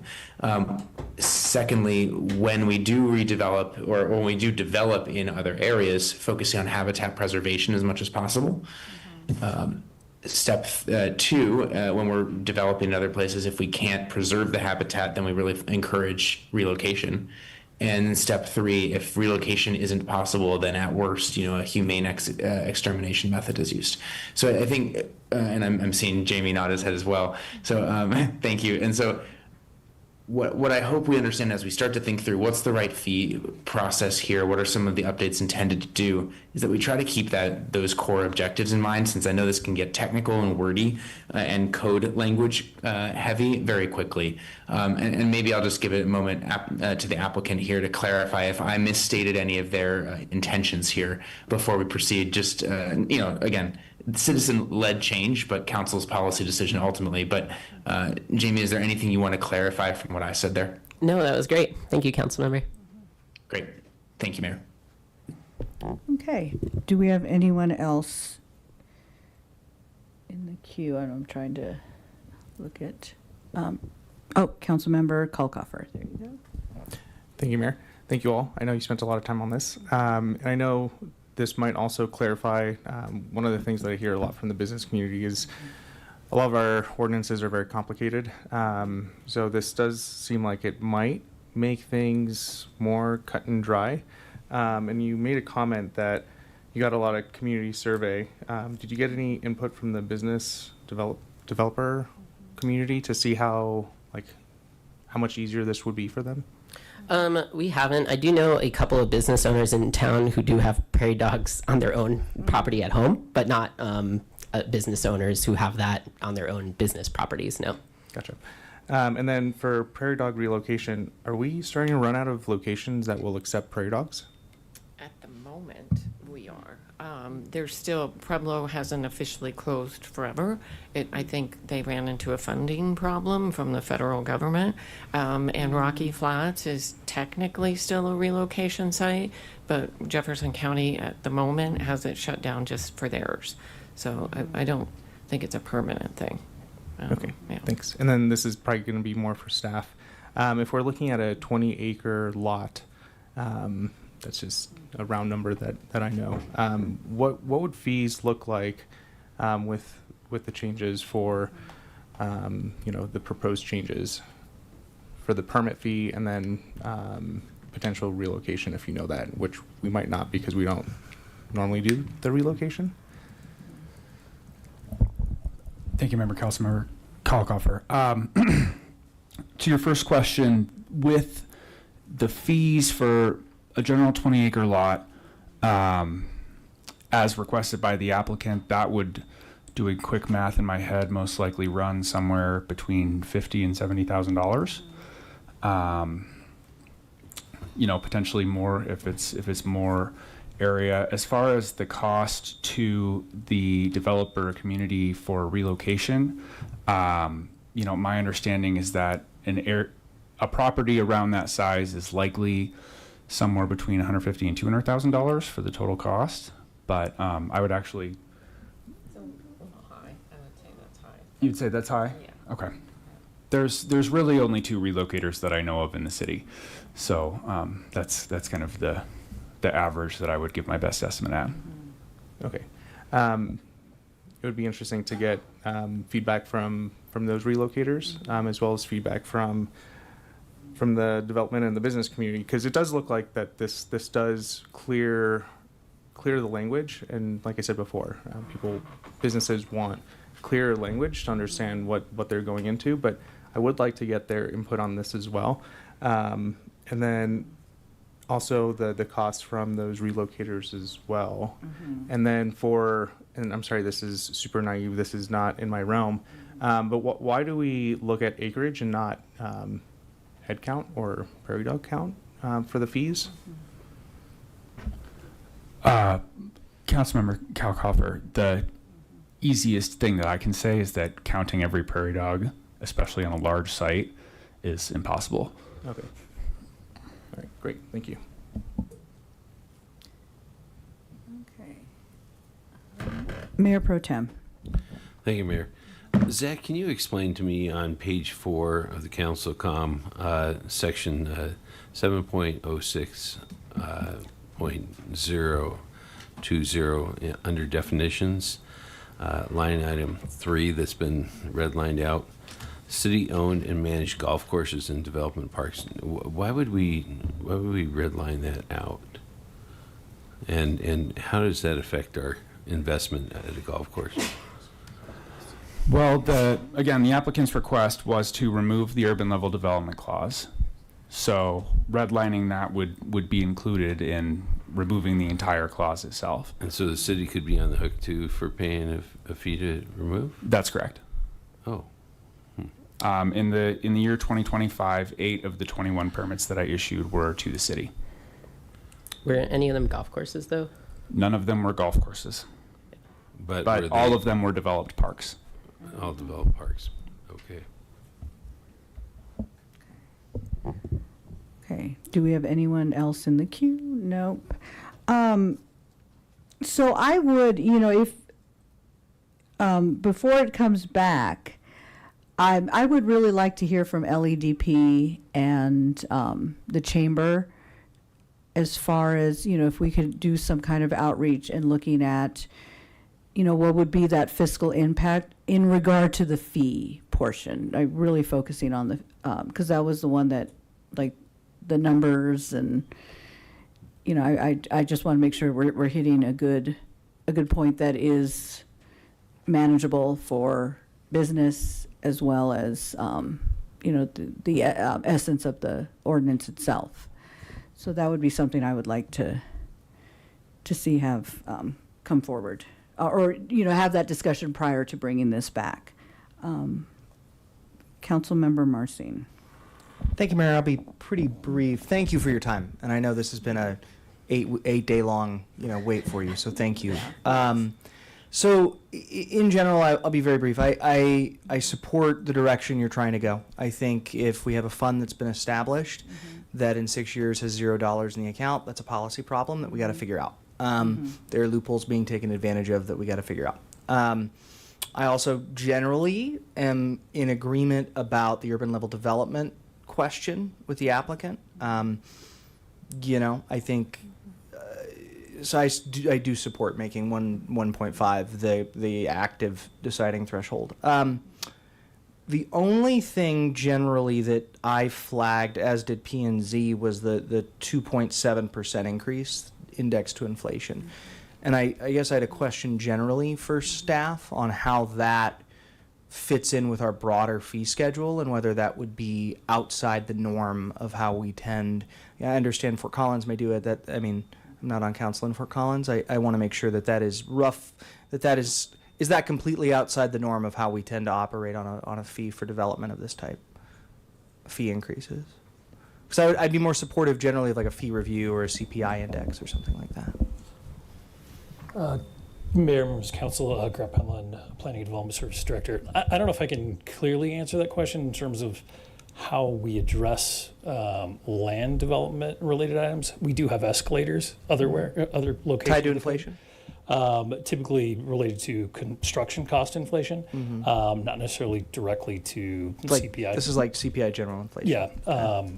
Again, just speaking in the land development realm, admittedly, we haven't updated the majority of our land development application fees in quite some time. So, yeah, unless there's any other realm that would be similar, again, just speaking in the land development code and the related fees, again, construction increase based upon valuation, but not necessarily specifically tied to CPI. Okay. Okay, thank you for that. Yeah, that's generally the only piece I wanted to comment on. I guess my question is, this is one of my first zero readings. Are you just taking direction generally into the draft, into the edit on first, or are you looking for a motion? Yeah, so council can give us direction in terms of draft and what you want to see in terms of edits. Council can also say that they want more information and direct us to go get more information and bring it back again if we needed to based on that information. So, for example, I heard two people say, we want more feedback from these other groups. That could be a direction that we could do as well, as to go get feedback and bring it back to you all for you to consider. Council can move it forward as is. Okay, thank you. Okay. Do you have any feedback or other than what's been stated so far? No, just the 2.7. Okay. Okay. Sounds good. And then, Councilmember Christ, go ahead. Thank you, Mayor. I think the language needs to be a little bit easier and clearer.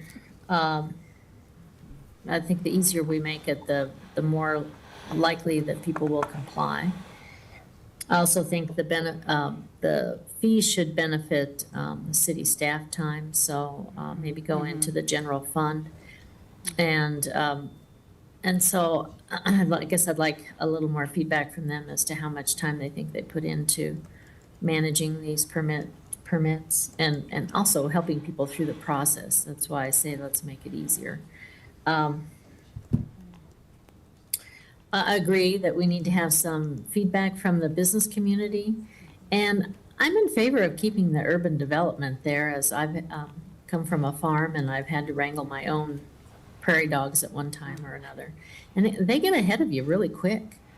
And they invite friends over, and pretty soon you start with one and then you got 500. So, and we had falcons too, and they couldn't keep up.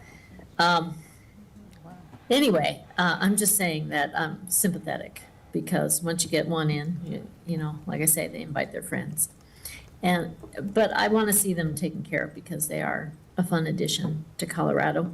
And I grew up watching those colonies down in Pueblo too, where they had a little zoo that for prairie dogs. And it was fun to watch them. You could see them burrow underground and everything. So anyway, thanks for the presentation. And I hope that helps with the direction to bring back more information.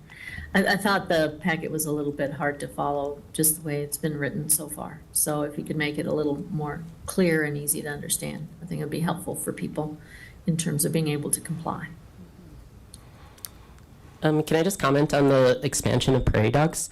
They're only able to get pregnant once a year.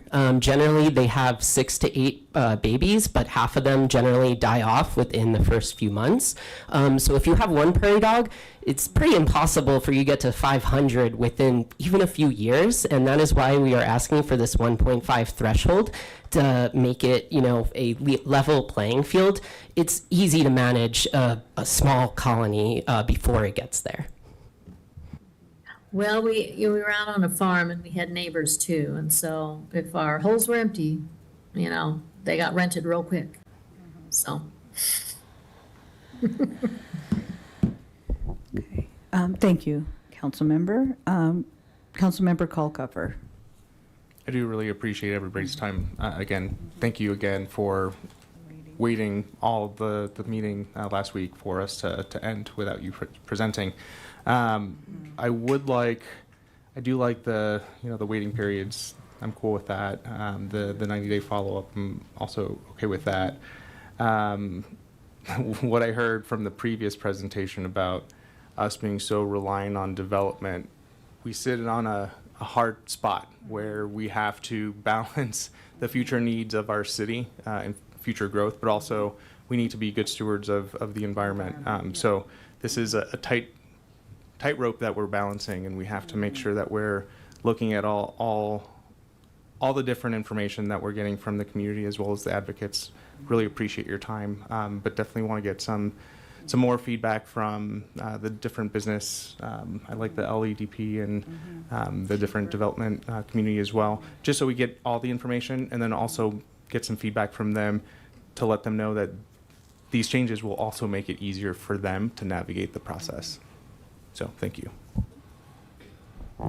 Great. So what do you need from us as far as, because I am generally in support of the 0.020, 0.050, and 0.080. I think I do want to see, in looking at the urban development clause as well as the fees, I would like to get input from LEDP, the chamber. I don't know how much LDDA or, because that's, they have a certain range, area that they encompass. And I don't know if there's any prairie dog colonies in the LDDA zone. I don't think, unless there's over by Maybe. on the Emory. Mm-hmm. Yeah, for first. So yeah, I mean, if they're able to just kind of look this over and provide feedback. So is the direction from council to take what's been presented? I think the simple answer would be go to the impact committee, which is Yes. a combination Impact of committee. everyone. Yeah, that's yep. And then they can invite staff to their meetings and go over it, and then they can provide feedback. And then once that feedback is received, we bring it back to you all. Is that the direction? That would be, at least from that would be my direction, but I'm going to throw it out to the rest of the council. I do see Councilmember C3. Popkin Councilmember Popkin. Yeah, thanks, Mayor. Before I go into a couple of things on my end, can you just clarify what's the impact committee? Is that who's that? It's Longmont Economic Development that's with Partnership, LEDP, the chamber, the DDA. It's that group that really works in that They environment. spoke a little bit at our to that impact committee at our retreat, correct? Yeah, I was just clarifying I think the they group. did. Correct, Yeah. Okay. correct. Okay. Go Yes. ahead. Okay. Continue. Yeah, I would welcome feedback from them. So I'll add my voice of support to that. I think I'll offer a couple. Let me think. 5 points on the table to see if we can move in that direction, in this direction beyond what I just said. So, one, on the urban development, going back to my original point before, if we were truly trying to focus on redevelopment of areas that have been disturbed already before we even disturb other habitats, I think we want to make that even more clear in the incentive structure. And so I would encourage us to take a look at language, and I don't have a draft written right now, but I would encourage us to take a look at language on focusing urban development to actually focus more on urban renewal areas. which council knows that we kind of have previously defined those. Those are focused areas for growth and redevelopment within our core. They are very much not intended to stretch our boundaries into other habitats and borders of open space. So I'd say, can we refine that language to focus more on the urban renewal areas and then kind of strip out the other size considerations? The second piece here would be, I think I'm fine with clarifying the active prairie dog habitat at a convex hull, so long as the planning director or their designee has final discretion in review there, just so it's not a huge burden on staff, but kind of aims at the spirit of how that's defined. Zach, Grant, or Harold, would you have any concerns with that? Good evening, Councilmember Popkin. I have concerns with language on convex hull. What I'll say is that we're planning on bringing the whole suite of language back for first and second reading, and that information will be included in that staff report. Again, this was just specifically looking for feedback on the items related to urban level development and fees. And I think it would be beneficial to the council, to the applicants, and to staff if we have the opportunity to all present our positions on those items, in a formal meeting. Okay, I appreciate that. Then I'll withhold further direction on that, so long as we're not, when that comes back, we're not creating situations where someone could kind of flout the spirit of what's intended. Then I'm fine with the permit fees proposed. When we get into the per acre fees, I wanted to, can we pull up the slide that looks at I think there were two slides. One was the original proposal, and Jamie, is that so, and then Jamie, go to the one that you all wanted to focus on. And just to make it really clear for us and anyone watching, for the few, you're proposing what's in table 3 here? Table 3 shows what the total cost would be. It's actually this table 2 that what is the fee actually. So with an inhumane poison, it's 4.6, and then with the 20% discount, it's 3.7. Which then ends up being, here's the totals, if you have that range. Thank you. Yeah. Thank you. And then just a question for you on this. If our goal truly is to encourage relocation primarily, and then, so is there any fee for relocation?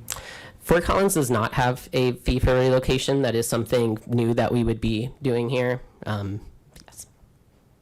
And the fee for relocation is not listed on this, right? It's the $500. No, that's over here. Yeah. So that is here. Yeah. If an applicant relocates the prairie dogs, we are still asking for a fee because it is a habitat loss after all. Right. I totally understand that that's a habitat loss. It's also another cost to the applicant to relocate the prairie dogs, right, and keep them alive, right? Yes. Yeah, it's true. Yeah, which is the tension I think we've discussed previously on what are we actually trying to incentivize? Yeah. And I get that there is a habitat loss. We're also trying to preserve parts of the species. So I get a little hung up on I get that it's reduced fee, so 500 might be on the small side. I'm not convinced that that is what we want to try to discourage. Now, go back to the other slide for a second, where we have the costs for the humane. So the quote unquote humane method of extermination is the 20% discount column, correct? Yes. So that is a substantial.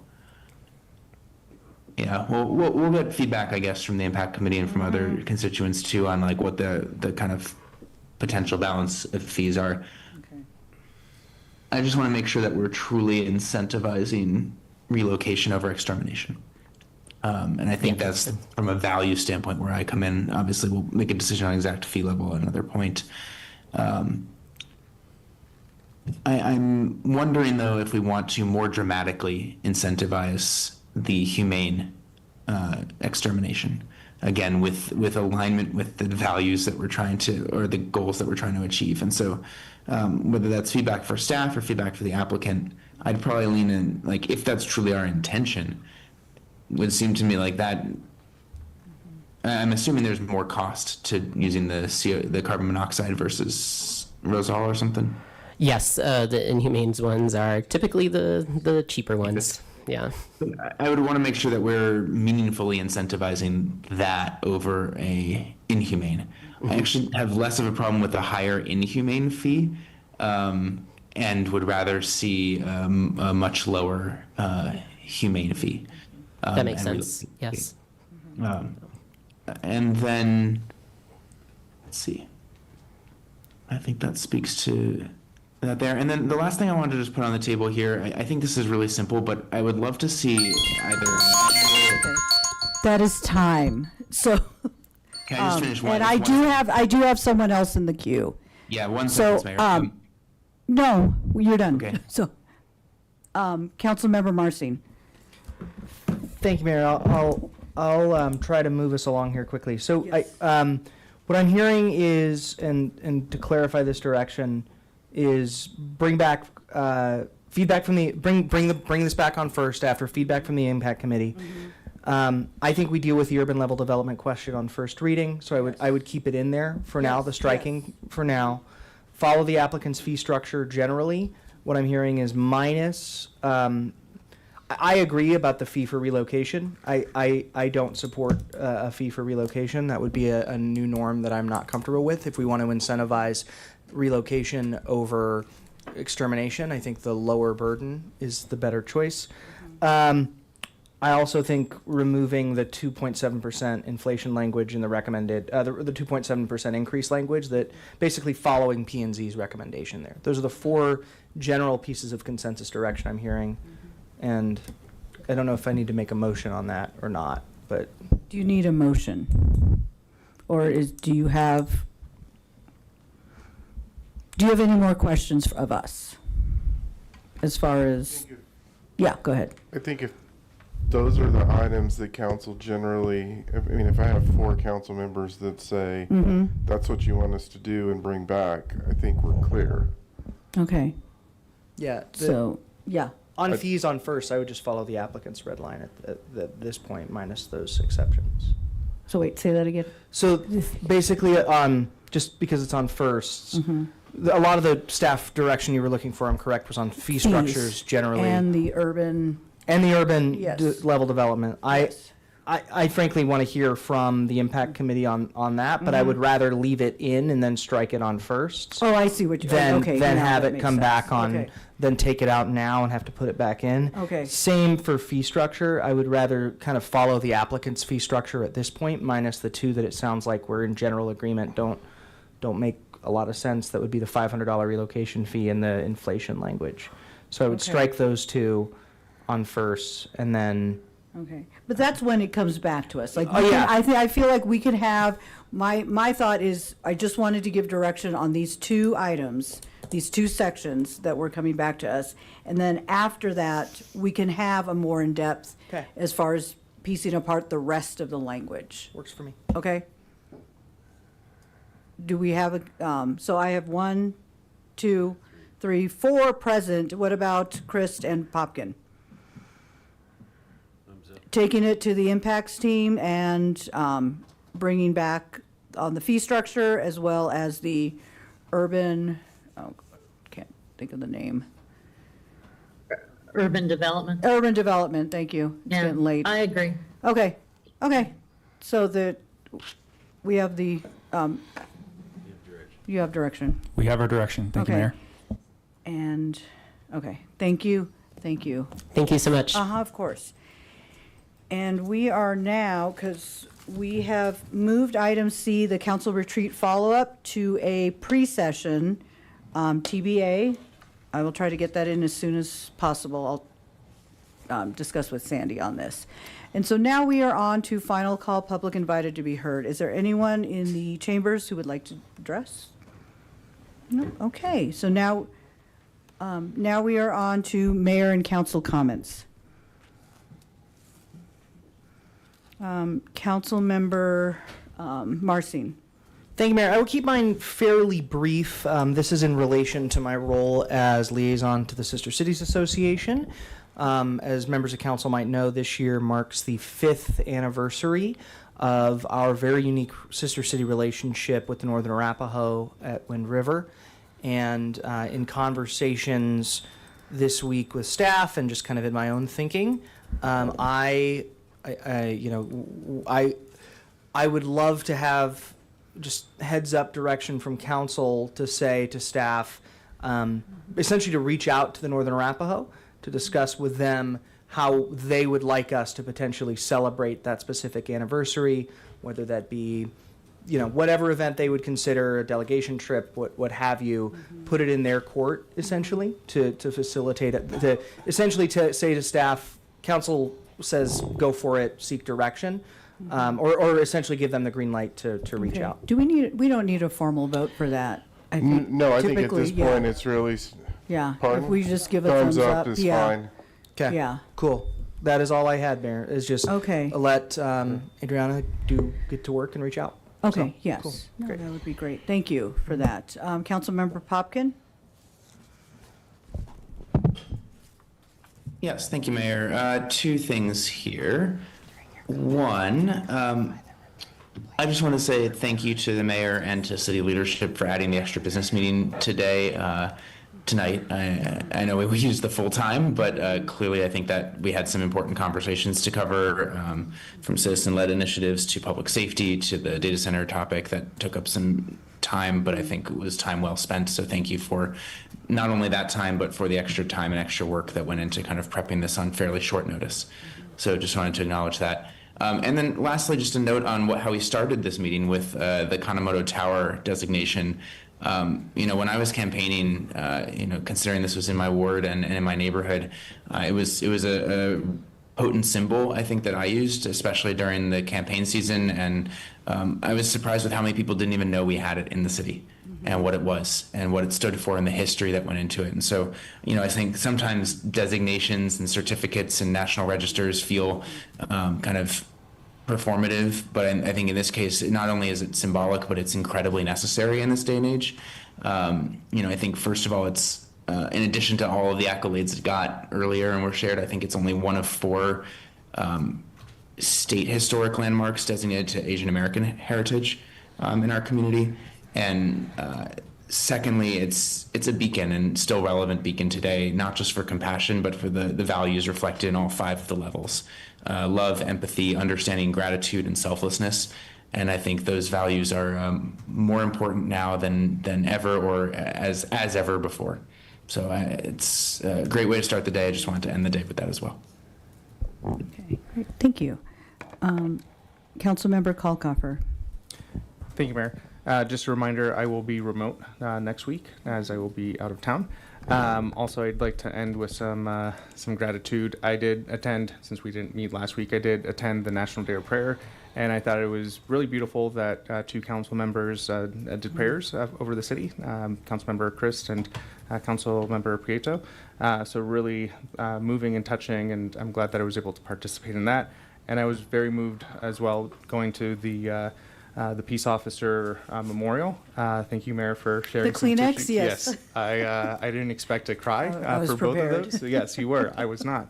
But it was also a pleasure to see you in action for all of your school functions. We were able to do the job fair and then also a Central Elementary tour, and I got to see the mayor in her other job, which was very heartwarming, and it was really nice to see. So thank you for letting me tag along. Yeah, I am nice sometimes. Not a royal bee all the time. So thank you for that. Councilmember Christ. Thank you, Mayor. And I just want to thank council for allowing me to go remote today, kind of on the fly, and especially staff for making that happen, technologically speaking for me. I sure do appreciate it. And then just to piggyback off what Councilor Kalkofer was saying, I've had, I think, 4 discussions about peace this month. One was the National Day of Prayer. The second was the Peace Officer Memorial. Actually, there was one between there, which is Mother's Day, which was originally a mother's devotion towards peace. I think that was around the World War I time is when it was designed. mostly for women who were trying to create peace in the world. And then the last one was the Peace Bowl dedication at Dickens Farm. So if that's any indication, we're all on the same page. We want to see peace and love in our city. And appreciate Councilor Prieto and Councilor Kolkoff for being there at the day of prayer with me. We had great response from people in the library saying it was really nice to see that happen out there in the plaza. It was very positive. So thanks for being there. Great, thank you. Mayor Pro Tem. Okay, thank you, Mayor. A couple things. I was part of the Rotary Club's dedication of their Peace Bowl, and gave a little speech about peace, and I want to thank the Rotary for inviting me. Reminder that just about here in about 3 or 4 days, many of our school-age children will be out in the streets and doing what they do.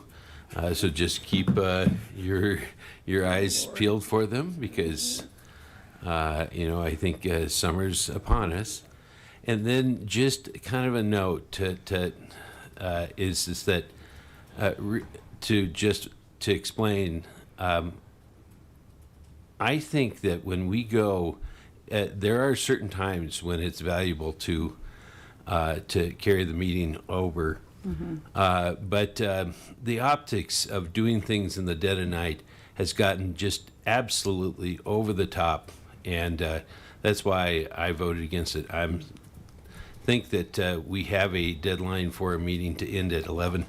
I encourage my fellow council members to ask their questions and get those answers, and maybe give us a synopsis of those responses, and then let people say that they're happy to reach out to them, because I think this is getting a little bit where I want to do the hard work, but when we get into the midnight hours, it looks like we're doing the city's business, in the dark and trying to hide something.